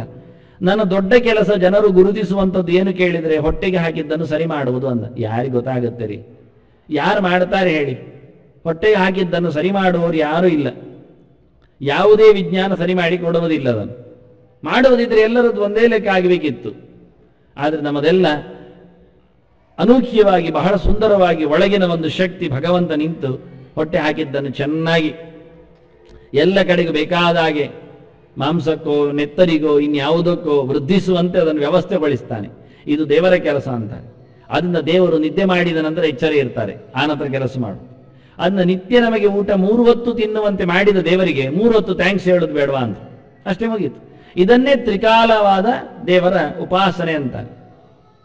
ನೀವು ಮೂಢನಂಬಿಕೆ ಅಂದ್ರೆ ಇದೆಲ್ಲ ಮಾಡಲಿಕ್ಕಿಲ್ಲ. ನಮಸ್ಕಾರ ಮಾಡುವ ಹಾಗೆ ಇಲ್ಲ. ಸೂರ್ಯ ನಮಸ್ಕಾರ ಇಲ್ಲ. ಸೂರ್ಯ ಎಂಥದ್ದು ನಮಸ್ಕಾರ ಮಾಡಲಿಕ್ಕೆ? ಸೂರ್ಯ ಎನ್ನುವುದೊಂದು ಉರಿಯುವ ಗೋಲ ಅಷ್ಟೇ. ಯಾವುದೋ ಎಲ್ಲ ಪದಾರ್ಥಗಳ ಅನಿಲಗಳ ಸಮಾವೇಶ, ಬರ್ನರ್, ಒಂದು ಬರ್ನಿಂಗ್ ಅಷ್ಟೆ, ಏನಿಲ್ಲ. ಅದು ಕೈ ಮುಗಿಯಿದೆ ಅಂತ. ಅಗ್ನಿಮೇಳೆ ಅಂತ ಶುರು ಮಾಡಿದ್ದಕ್ಕೆ ಬೈದಿದ್ದಾರೆ, ಕಾಡು ಮನುಷ್ಯರು ಬೆಂಕಿಗೆ ನಮಸ್ಕಾರ ಮಾಡ್ತಾರೆ ಇದೆಂಥದ್ದು ಅಂತ. ಹಾಗಾದೆಂಥದ್ದು ಮತ್ತೆ? ಅದರಿಂದ ಯೋಗ ಸತ್ತೋಯ್ತು. ಸೂರ್ಯ ನಮಸ್ಕಾರ ಇಲ್ಲ, ಕೈ ಮುಗಿಯುವಾಗಿಲ್ಲ, ಕೇಳಲಿಕ್ಕಿಲ್ಲ. ಮತ್ತೆ ನಮಸ್ಕಾರ ಇಲ್ಲ ಆದರೆ ನಮಾಜು ಇಲ್ಲ. ಯಾವ ಎರಡು ಒಂದೇ, ನಮಸ್ ಆದ್ರೆ ನಮಾಜ್ ಆದ್ರೆ. ಅದಕ್ಕೋಸ್ಕರ ಬೊಬ್ಬೆ ಅಂತೂ ಹೊಡಿಲಿಕ್ಕೆ ಇಲ್ಲ. ಸ್ತೋತ್ರಗಳನ್ನು ಸೂಕ್ತಗಳನ್ನು ಹೇಳುವ ಹಾಗೆ ಇಲ್ಲ. ಅದು ಯಾವುದೂ ಇಲ್ಲ ಆಗತ್ತೆ. ಇದೆಲ್ಲ ನೀವು ಮೂಢನಂಬಿಕೆ ಅಂತ ಹೇಳಿಬಿಟ್ರೆ ಯಾವುದೂ ಇಲ್ಲ. ಯಾವ ಲೆಕ್ಕದಲ್ಲಿ ಸೆಲ್ಯೂಟ್ ಅಂತ ಮತ್ತೆ ಕರ್ಮ, ಅದು ಉಪಯೋಗ ಇಲ್ಲ. ಅದು ಯಾವುದು ಮಾಡಲಿಕ್ಕಿಲ್ಲ. ಕೈ ಎತ್ತಲಿಕ್ಕಿಲ್ಲ, ಕೈ ಕೆಳಗೆ ಮಾಡಲಿಕ್ಕಿಲ್ಲ, ಬಲ ಎಡ ಯಾವ ಕಾಲು ಮೊದಲಿಡುವುದು ಅದೆಲ್ಲ ಮೂಢನಂಬಿಕೆ. ಎಂತ ಎಡ ಕಾಲ ಎಂತ ಕರ್ಮ, ಇಟ್ಟದ್ದು ಕಾಲು ಹೋಗ್ತದೆ ಮುಂದಕ್ಕೆ ಎಂತದ್ದು, ಲೆಫ್ಟ್ ರೈಟ್ ಎಂತ ಹೇಳು ಕರ್ಮ. ಏವುದು ಅದಕ್ಕೆ ಬೇಕಾದ ಹಾಗೆ ಬ್ಯಾಂಡ್ ಬಡಿಯುವುದು. ಮತ್ತೆಂತ ರಾಷ್ಟ್ರಗೀತೆ, ಅದು ಗೀತೆ ಎಂತದ್ದು, ರಾಷ್ಟ್ರ ಉಂಟು, ಅದೊಂದು ಬದುಕಿದೆ, ಸತ್ತಿದೆ, ಏನಾಗಲಿ ಏನು ಮಾಡಲಿಕ್ಕಿಲ್ಲ. ಇಷ್ಟ ಬಂದದ್ದನ್ನು ತುಂಡರಿಸಿದರೆ ಅಭೀಷ್ಟಗಳಿಗೆ ನೆಲೆಯೇ ಇಲ್ಲ ಆಗುತ್ತೆ. ಬಹಳ ಚೆನ್ನಾಗಿದೆ. ಬರಬೇಕಂತದ್ದೆಲ್ಲ ಬದುಕಲಿಕ್ಕೆ ಅವಕಾಶ ಕೊಡಬೇಕು, ಮುಕ್ತವಾಗಿ ಬದುಕಲಿಕ್ಕೆ ಬಹಳ ಸುಂದರ ಇರುತ್ತೆ. ಹೀಗೆ ಬಹಳ ಚೆನ್ನಾಗಿ ಬಯಸುವ ಕೆಲಸಗಳೊಂದು 3 ಹೊತ್ತು ನಾವು ದೇವರನ್ನು ನಿಯಮೇನ ನೆನಪಿಸಿಕೊಳ್ಳಬಹುದು ಅಷ್ಟೆ. ದೇವರಲ್ಲ, ದೇವರನ್ನೇ ಒಪ್ಪುವುದಿಲ್ಲ, ನಾಸ್ತಿಕಮಯ. ಆಗ್ಲೇಯ ತಂದೆಯನ್ನು ಒಪ್ತಿಯಲ್ಲ ನೀನು, ತಂದೆ ಇಲ್ಲದೆ ನೀನು ಬಂದಿಲ್ಲಲ್ಲ, ಹೌದು. ತಾಯಿಯನ್ನು ಒಪ್ತಿಯಲ್ಲ, ಹೌದು. ಹೆತ್ತದ್ದೊಂದು ಹೊತ್ತದ್ದೊಂದು ಉಂಟಲ್ಲ, ಸರಿ. ಹಾಗಾದ್ರೆ ತಂದೆ ತಾಯಿಗಳೇ ದೇವರು, ಆಯ್ತಾ? ನಾವು ಹೇಳುವುದು ಶಬ್ದ ಬಿಡು, ನನಗೇನು ತಂದೆ ದೊಡ್ಡವ ಇಟ್ಟು, ಆಯ್ತಾ, ಗ್ರೇಟ್. ತಾಯಿ ಆಯ್ತು, ಗ್ರೇಟ್, ಆಯ್ತಾ, ಮುಗೀತು. ಕೈ ಮುಗಿಯ ಅಂದ, ಕೈ ಮುಗಿಯುವುದಿಲ್ಲ, ಅದು ನಮ್ದು ಆಗ್ಲಿಕ್ಕಿಲ್ಲ. ಆಯ್ತು, ನೆನಪಿಸಿ, ಇನ್ ಮೆಮೊರಿ ಆಫ್ ಆಗು, ಸ್ಮರಣೆ, ಸರಿ. ಎದುರಿದ್ದಾಗ ಎಂತ ಮಾಡ್ತೀಯ ಅವರಿಗೆ? ಏನು ವಿಶ್ ಮಾಡ್ತಿ? ಹೇಗೆ ಮಾಡ್ತಿ? ಕಣ್ಣಲ್ಲಿ ಸೈನ್ ಮಾಡ್ತೀಯ, ಸಂಜ್ಞೆ ಮಾಡ್ತೀಯಾ, ಬಾಯಲ್ಲಿ ಹೇಳ್ತೀಯಾ, ಎಂತ ಮಾಡ್ತಿ? ಏನು ಹೇಳಿದ್ರು ನೀನು ಸಿಕ್ಕಿ ಬೀಳ್ತೀಯ. ಅದೇ ನಾವು ಸ್ತೋತ್ರ ಹೇಳ್ತೇವೆ ಅಷ್ಟೇ, ಪ್ರೈಸಿಂಗ್ ಅಂತ. ನೀನೇನು ಮಾಡಿದ್ರು ಕಣ್ಣು ಕಂಡು ನಿಬ್ಬೆರಗಾಗಿಸಿ ಅವರನ್ನು ಕಂಡು ಅವರ ಎತ್ತರವನ್ನು ಗುರುತಿಸಿ ನನ್ನನ್ನು ಕೊಟ್ಟವರು, ನನ್ನನ್ನು ತಿದ್ದಿದವರು, ತೀಡಿದವರು, ನಡೆಸಿಕೊಟ್ಟವರು ಅಂತ ಹೇಳಿ ಪೋಷಣೆ ಮಾಡಿದಿರಿ. ಬಿದ್ದ ಮಗುವನ್ನು ಎತ್ತಿ ಅದು ಮಲಮೂತ್ರದಲ್ಲಿ ಬಿದ್ದಿರುವಾಗ ತೊಳೆದು ತೀಡಿ ತಿಕ್ಕಿ ಚಂದಗೊಳಿಸಿ ಅದನ್ನು ಒಳ್ಳೆಯ ರೀತಿಯಲ್ಲಿ ಬದುಕಿಸಿದಿರಲ್ಲ, ಸಂತೋಷ. ಅದಕ್ಕೆ ನಾನು ಉಪಕೃತ, ಸರಿತಾನೆ? ಅದೇ ಅಂದು ಇದು ನಿತ್ಯ ಕರ್ಮ ಅಂದು. ಮಾತೃ ದೈವೋಭವ ಪಿತೃದೈವ, ಇದು ನಿತ್ಯ ಆಗಲಿಕ್ಕೆ ಯಾವತ್ತೂ ಒಂದು ದಿನದಲ್ಲಿ ತಂದೆ ತಾಯಿ ಶ್ರಾದ್ದ ಮುಗಿಸಿ ಕೆಲಸ ಮಾಡಲಿಕ್ಕೆ ಆಗುವುದಿಲ್ಲ ಅಂದ. ಪ್ರತಿನಿತ್ಯ ಅವರ ಚಿಂತನೆ ಮಾಡಲಿಕ್ಕಿದೆ, ಅವರಿಗೆ ತರ್ಪಣ ಕೊಡಲಿಕ್ಕಿದೆ, ಯೋಚನೆ. ಇದು ನಿತ್ಯ ಕರ್ಮದಲ್ಲಿ ಸೇರಿಸಿದ. ನಿತ್ಯ ಅಂದ್ರೆ ಬಿಡಲಾರದ, ನಮ್ಮ ಬದುಕಿಗೆ ಅಂಟಿಕೊಂಡ, ನಮ್ಮ ಬದುಕಿನ ಉದ್ಧಾರಕ್ಕೆ ಕಾರಣರಾದ ಎಲ್ಲರ ನೆನಪು. ಅದನ್ನೇ ಋಷಿ ತರ್ಪಣ, ದೇವತರ್ಪಣ, ಆನಂದ ಪಿತೃತರ್ಪಣ, ಭೂತ ತರ್ಪಣ ಅಂದ್ರು. ನಾವಿರಲಿಕ್ಕೆ ಸಮಾಜವೂ ಕಾರಣ. ವೃತ್ತಿ ಕೊಟ್ಟದ್ದು ಸಮಾಜ, ಜನರಿಂದಾಗಿ ಬದುಕ್ತೇವೆ ಅಂದಾಗ ಅದು ಸಹ ಎಲ್ಲ ಪ್ರಾಣಿಗಳಿಗೂ, ಕೇವಲ ಮನುಷ್ಯ ಮಾತ್ರ ಅಲ್ಲ, ಪ್ರಾಣಿ ಪಕ್ಷಿಗಳೆಲ್ಲ ನಮಗೆ ಬೇಕಾದಷ್ಟು ಉಪಕಾರ ಮಾಡಿವೆ. ಹಣ್ಣು ಹಂಪಲುಗಳ ಬದುಕಿಗೆ ಅವುಗಳು ಕಾರಣ ಆಗಿವೆ. ಹಾಗೆ ಅವೆಲ್ಲವನ್ನು ಸಹ ಎಲ್ಲ ಕ್ರಿಮಿಕೀಟಗಳು ನುಂಗಿ ನುಸುಳಿ ನಮ್ಮನ್ನು ನುಂಗಿ ಹಾಕುವುದಿದ್ದರೆ, ಪ್ರಾಣಿ ಪಕ್ಷಿಗಳು ಅದನ್ನು ತಿನ್ನದೆ ಹೋದರೆ ನಮ್ಮ ಕಥೆ ಏನಾಗ್ತಿತ್ತು? ಹೌದಲ್ಲ? ಅದು ಸರಿ. ಅದನ್ನ ಪ್ರಾಣಿ ಪಕ್ಷಿಗಳು ಮರಮಟ್ಟುಗಳಲ್ಲಿ ನಿಂತ ಕ್ರಿಮಿಕೀಟಗಳನ್ನು ನುಂಗಿ ಹಾಕುವುದರಿಂದ ನಮಗೆ ಫಲವತ್ತಾದ ಹಣ್ಣುಗಳು ಸಿಗ್ತವೆ, ಬೆಳೆಗಳು ಬದುಕ್ತವೆ. ಇಲ್ಲಾದ್ರೆ ಕ್ರಿಮಿಕೀಟಗಳು ಬರಲಿ, ಮಿಡತೆಗಳು ಹಾವಳಿ ಆಗಲಿ ಅಂತ ನಾವು ಯಾವುದೇ ಪ್ರಾಣಿಗಳು ಬರಬಾರದು ಅಂತ ನೆಟ್ಟಾಗಿ ನಿಲ್ಲಿಸಿದರೆ ಇಲ್ಲೆಲ್ಲ ದವಸ ಧಾನ್ಯಗಳು ಖಾಲಿಯಾಗಿರುತ್ತವೆ, ನಮ್ಮ ಬಾಯಿಗೆ ಬೀಳುವುದಿಲ್ಲ. ಹಾಗಾಗಿ ಪಂಚ ಯಜ್ಞಗಳನ್ನು ಇಷ್ಟೇ ಬಹಳ ಸುಂದರವಾಗಿ ನಮ್ಮ ಬದುಕಿನ ಒಂದು ಮೌಲ್ಯಯುತವನ್ನಾಗಿ ಮಾಡಿಕೊಳ್ಳುವಾಗ ನಿತ್ಯ ಕರ್ಮಗಳಲ್ಲಿ ಸೇರಿಸಿಬಿಟ್ಟರು. ಇದೆಲ್ಲ ನಿತ್ಯ ತಾನೇ, ಡೈಲಿ ರೂಟೀನ್, ಮಾತಾಡುವಾಗಿಲ್ಲ. ಮಾಡದಿದ್ರೆ ನೀನು ಕೃತಜ್ಞನಾಗ್ತಿ, ವಿಸ್ಮರಣಶೀಲನಾಗ್ತಿ, ಅನ್ಯಾಯ ಮಾಡಿದಂತಾಗ್ತಿ. ಆದ್ದರಿಂದ ನೆನಪಿಟ್ಟುಕೋ, ನೆನಪಿಸಿಕೊಳ್ಳುವುದನ್ನು ಯಾವ ರೀತಿಯಲ್ಲಿ ಬೇಕಾದರೂ ಮಾಡು. ಕೈ ಮುಗಿದು ಮಾಡು, ತುಟಿ ಅಂಚಿನಲ್ಲಿ ಕೈ ಮುಗಿಯುವುದು ಒಂದೇ, ತುಟಿ ಮುಗಿಯುವುದು ಒಂದೇ. ಕೈ ಮುಗಿಯುವುದು ಅಂದ್ರೆ ಎರಡು ಕೈಯನ್ನು ಜೋಡಿಸುವುದಲ್ವಾ, ತುಟಿ ಎರಡು ಜೋಡಿಸಿದರೆ ಅದುವೇ ಮತ್ತೆ ಮಂತ್ರ ಅಂತ ಅರ್ಥ, ಮಾತು ಅಂತ ಅರ್ಥ ಅಷ್ಟೇ. ತುತಿಸುವುದು ಅಂದ್ರೆ, ನತಿಸುವುದು ಅಂದ್ರೆ ಎರಡೂ ಅದೇ, ನತಿಯಾಗಲಿ ತತಿಯಾಗಲಿ ಎರಡಾದ್ರೂ ಒಂದೇ ಅಂದ. ತುಟಿ ಎರಡು ಒಂದಾದರೆ ಮಂತ್ರ ಆಗತ್ತೆ, ಕೈ ಎರಡು ಒಂದಾದರೆ ನಮಸ್ಕಾರ ಆಗತ್ತೆ, ಮತ್ತೇನಾಗತ್ತೆ. ಹೀಗೆ ನೆಲ ತಲೆ ಒಂದಾದರೆ ಅದು ಮತ್ತೆ ಪೂರಮಣಿಯುವುದು ಆಗತ್ತೆ. ನೆಲಕ್ಕೆ ಮುಟ್ಟಿಸಿದ್ದೇನೆ ತಲೆಯನ್ನು ಅಂತಾರೆ. ಪ್ರಕಟನ ಸಘಟಾತ್ಕಾರ ಸಂಘರ್ಷ್ಯಮಾಣ ಪ್ರಾಂತ ಪ್ರಾಗ್ರ್ಯಾಂಗ್ರಿ ಬೀಠೋತ್ಥಿತ ಕನಕರಜ ಪಿಂಜರ ರಂಜಿತಾಶ ಅಂತ. ದೇವತೆಗಳ ಗಡನಗಳು ತಾಮುಂದು ನಾಮುಂದು ಅಂತ ನುಗ್ಗಿ ನುಸುಳಿ ಓಡಿ ಬಂದು ಆ ಪ್ರಾಣತತ್ವದ ಪೀಠದ ಅಡಿಯಲ್ಲಿ ತಮ್ಮ ನವರತ್ನ ಖಚಿತವಾದ ಕಿರೀಟದೊಟ್ಟಿಗೆ ತಲೆಯನ್ನು ಘಟ್ಟಿಸಿಕೊಂಡಾಗ ಎಲ್ಲ ಕಡೆ ರಟ್ಟಿ ಹೋದ ಆ ನವರತ್ನ ಕಿರಣಗಳಿಂದ ದಿಕ್ಕು ದಿಶೆಯೆಲ್ಲ ಬಣ್ಣ ಬಣ್ಣದ ರಂಗೋಲಿ ಆಯ್ತಂತೆ, ಓಕಳಿಯಾಗಿ ನಿಂತಿತ್ತಂತೆ. ಏನು ಚಂದ ಪ್ರಾಣ, ಅವನ ವೈಭವ ಅಂತಾರೆ. ಹಾಗೆ ಪ್ರತಿನಿತ್ಯ ನಮ್ಮನ್ನು ಈ ಧರೆಗಿಳಿಸಿದ, ಎಲ್ಲವನ್ನು ನೀಡಿ ನಮ್ಮನ್ನು ಉದ್ಧಾರಗೊಳಿಸಿದ ಆ ವಸ್ತುಗಳಿಗೆಲ್ಲ ನೆನೆದು ಒಮ್ಮೆ ಯೋಚಿಸುವುದು ನಿತ್ಯ ಕರ್ಮದಲ್ಲಿ ಸೇರಿರಬೇಕು ಅಂತಾರೆ. ಮಾಡದಿದ್ರೆ ಅನ್ಯಾಯ ಆಗತ್ತೆ ಅಂತ, ಪಾಪ ಬರುತ್ತೆ ಅಂತ, ಪಾಪಾತ್ಮನಾಗ್ತಿ ಅಂತಾರೆ. ನಿನ್ನೊಳಗೆ ಯಾವುದೋ ಒಂದು ಪಾಪ ಸೆನ್ಸ್ ಮೂಡಿ ಬರುತ್ತೆ, ಅದು ನಿತ್ಯ ಕರ್ಮ ಮಾಡುವಂತ. ಮತ್ತೊಂದು ನೈಮಿತ್ತಿಕ ಅಂದ್ರು, ನಿಮಿತ್ತ ಹಿಡ್ಕೊಂಡು ಬರುತ್ತದೆ. ಯಾವುದೋ ನಿಮಿತ್ತ ಇರುತ್ತದೆ, ಅದನ್ನು ನೋಡಿಕೊಂಡು ಮಾಡ್ತೀನಿ ನೀನು. ಹುಟ್ಟಿದ ಹಬ್ಬ ಒಂದು ನಿಮಿತ್ತ, ಹುಟ್ಟಿದ ದಿನ ಬಂತು, ವರ್ಷಕ್ಕೊಮ್ಮೆ ಸಿಗುತ್ತೆ. ಕೆಲವೊಮ್ಮೆ ಕೆಲವರಿಗೆ ಪ್ರತಿ ತಿಂಗಳು ಬರ್ತದೆ, ಕೆಲವರಿಗೆ ವರ್ಷಕ್ಕೊಮ್ಮೆ ಬರ್ತದೆ, ಮತ್ತೆ ಕೆಲವರಿಗೆ ಬೇಸರ ಬಿಟ್ಟವರಿಗೆ 60 ವರ್ಷಕ್ಕೊಮ್ಮೆ ಸಿಗ್ತದೆ. ಅಂದ್ರೆ ಅವರು ಅದೇ ಸಂವತ್ಸರ ಬರಬೇಕು ಅಂತ ಕಾಯ್ತಾರೆ. ಕೆಲವರು ಕಾಯ್ತಾರೆ, ಸಿಗ್ತದೆ. ಕೆಲವರು ಕಾಯ್ತಾ ಇರ್ತಾರೆ, ಸಾಯ್ತಾರೆ. ಏನ್ ಮಾಡುವ ಹಾಗಿಲ್ಲ. ಅವರ ಹೆಸರಲ್ಲಿ ಯಾರಾದ್ರೂ ದುಡ್ಡು ಮಾಡುವವರು ಮಾಡ್ತಾರೆ. ಅವರು ಇದ್ದರೆ 60 ಆಗ್ತಿತ್ತು, 60ರ ಶಾಂತಿ ಮಾಡ್ತೇನೆ ದುಡ್ಡು ಮಾಡಿ ನೋಡಿ. ಸತ್ತವರದೆಲ್ಲ 150ನೇ ವರ್ಷ ಬರಬ್ಬ ಗೌಜಿ ಮಾಡ್ತಾರೆ ಮಾರೆ. 150ನೇ ಜನ್ಮದಿನಾಚರಣೆ, 200ನೇ 300ನೇ ಜನ್ಮದಿನಾಚರಣೆ ಎಲ್ಲಿ ಹೋಗಿದ್ದಾರೆ. ಅವರ ಜಯಂತಿಯಲ್ಲಿ ನಾವು ದುಡ್ಡು ಮಾಡ್ತೇವೆ ಕೂತ್ಕೊಂಡು, ಗಮ್ಮತ್ತು. ಹಾಗೆ ಕೆಲವೊಮ್ಮೆ ನಾವಿದ್ರೆ ಆಯ್ತು, ಇಲ್ಲಾದ್ರೆ ಯಾರಾದ್ರೂ ದೋಚುತ್ತಾರೆ ನಮ್ಮ ಹೆಸರಲ್ಲಿ. ಆದ್ರಿಂದ ಇರುವುದೇ ಚಂದ, ಯಾರಾದ್ರೂ ದೋಚುವುದಕ್ಕಿಂತ. ಈಗ ಅದು ನೈಮಿತ್ತಿಕ, ಒಂದು ನಿಮಿತ್ತ, ಒಂದು ಕಾರಣ ಇಟ್ಕೊಂಡು ಮಾಡಿದ್ರೆ ಎಂತ ಉಂಟು ಅವ್ರು ಹೇಳ್ತಾರೆ. ಕಾರಣ ಇಟ್ಕೊಂಡು ಮಾಡಿದರೆ ಲಾಭ ಉಂಟು, ನಷ್ಟ ಇಲ್ಲ. ಮಾಡದಿದ್ರೆ ಪರವಾಗಿಲ್ಲ. ಗಣೇಶ ಚೌತಿ ಬಂತು, ಗಣಪತಿ ಒಂದು ದಿನ ಹುಟ್ಟಿದ. ಗಣೇಶ ಚೌತಿ ಅಂದ್ರೆ ಗಣೇಶ ಹುಟ್ಟಿದ, ಗಣೇಶ ಚತುರ್ಥಿ ಅಂದ್ರೆ ಗಣೇಶ ಜಯಂತಿ ಇದ್ದಾಗೆ, ಅವನ ಅವತಾರ ಆದ ದಿನ, ಅವನಿಗೆ ಆನೆ ಮಂಡೆ ಸಿಕ್ಕಿಸಿದ ದಿನ. ಅದನ್ನು ಏನ್ ಮಾಡಬೇಕು, ಏನಾದ್ರೂ ಮಾಡುದು. ಮಾಡಿದರೆ ಲಾಭ, ಎಂದದು ಕಡುಬು ಲಾಭ, 21 ಭಕ್ಷ್ಯ ಲಾಭ. ಮಾಡದಿದ್ರೆ ಪಕ್ಕದ ಮನೆಯಲ್ಲಿ ಲಾಭ ಅಷ್ಟೇ. ಇಲ್ಲ, ನಷ್ಟ ಏನಿಲ್ಲ, ಕಳ್ಕೊಳ್ಳೋದೇನಿಲ್ಲ. ನೀವು ದೇವದೇವತೆಗಳ ಜಯಂತಿಗಳನ್ನು, ಆಚರಣೆಗಳನ್ನು, ಹಬ್ಬಗಳನ್ನು ಎಲ್ಲ ಮಾಡಿದರೆ ಲಾಭ ಇದೆ, ಮಾಡದಿದ್ರೆ ನಷ್ಟ ಇಲ್ಲ, ಏನ್ ತೊಂದರೆ ಇಲ್ಲ. ದೇವರೇನು ಬೈಯೋದಿಲ್ಲ. ಆದ್ರಿಂದ ಯಾವುದೇ ದೇವದೇವತೆಗಳ ಶಕ್ತಿ ಆರಾಧನೆಗಳನ್ನು ನೀವು ಶಕ್ತಿ ಮೀರಿ ಅಥವಾ ಮಾಡಲೇಬೇಕು ಕಂಪಲ್ಸರಿ ಏನಿಲ್ಲ. ನೈಮಿತ್ತಿಕಗಳು ಮಾಡಿದರೆ ಪ್ಲಸ್, ಮಾಡದಿದ್ರೆ ನೋ ಮೈನಸ್ ಅಷ್ಟೇ. ನಿತ್ಯ ಕರ್ಮಗಳು ಮಾಡಿದರೆ ಪ್ಲಸ್, ಮಾಡದಿದ್ರೆ ಮೈನಸ್, ಅದು ಕಂಪಲ್ಸರಿ, ಇಲ್ಲಿಲ್ಲ. ಇನ್ನು 3ನೇದುಂಟು ಕಾಮ್ಯಕರ್ಮ. ಕಾಮ್ಯಕರ್ಮಕ್ಕೆ ಕಾಮ ಅಂದ್ರೆ ಬಯಕೆ, ಬಯಸಿ ಮಾಡುವ ಕೆಲಸ. ನೈಮಿತ್ತಿಕ ಹೊರಗಿಂದ ಬರ್ತದೆ, ಬೇಕಾದವರು ತಗೊಳ್ಬಹುದು, ಬಿಡ್ಬೋದು. ಗಣೇಶ ಚತುರ್ಥಿ ಬಂತು, ಒಂದಿನ ಬರುತ್ತದೆ ಅದರ ಬಾಡಿಗೆ, ಬೇಕಾದ್ರೆ ಆ ದಿವಸವನ್ನು ನಾವು ಉಪಯೋಗಿಸಿಕೊಳ್ಳುವುದು, ಇಲ್ಲ ಆದ್ರೆ ಬಿಟ್ಟುಕೊಳ್ಳುವುದು. ಕಾಮ್ಯ ಹಾಗಲ್ಲ, ನಮಗೆ ಬೇಕಾದಾಗಿ ಇಟ್ಟುಕೊಳ್ಳುವುದು, ಇಷ್ಟ ಬಂದಾಗೆ. ನಮಗೆ ಮಕ್ಕಳಾಗಲಿಲ್ಲ, ಸರಿ ಮಕ್ಕಳಾಗಲಿಕ್ಕೆ ಏನು ಮಾಡ್ಲಿಕ್ಕೆ ಉಂಟು, ಮಾಡೋದು. ಪುತ್ರಕಾಮೇಷ್ಟಿ ಯಾಗ ಇಟ್ಟುಕೊಳ್ಳಿ, ಒಂದು ಯಜ್ಞ, ಒಂದು ಹೋಮ, ಅದು ಪುತ್ರಕಾಮೇಷ್ಟಿ ಯಜ್ಞ ಅಂತ ಹೆಸರು ಅದಕ್ಕೆ. ದಶರಥ ಮಾಡಿದ್ದ, ಮಕ್ಕಳನ್ನು ಪಡೆದಿದ್ದ.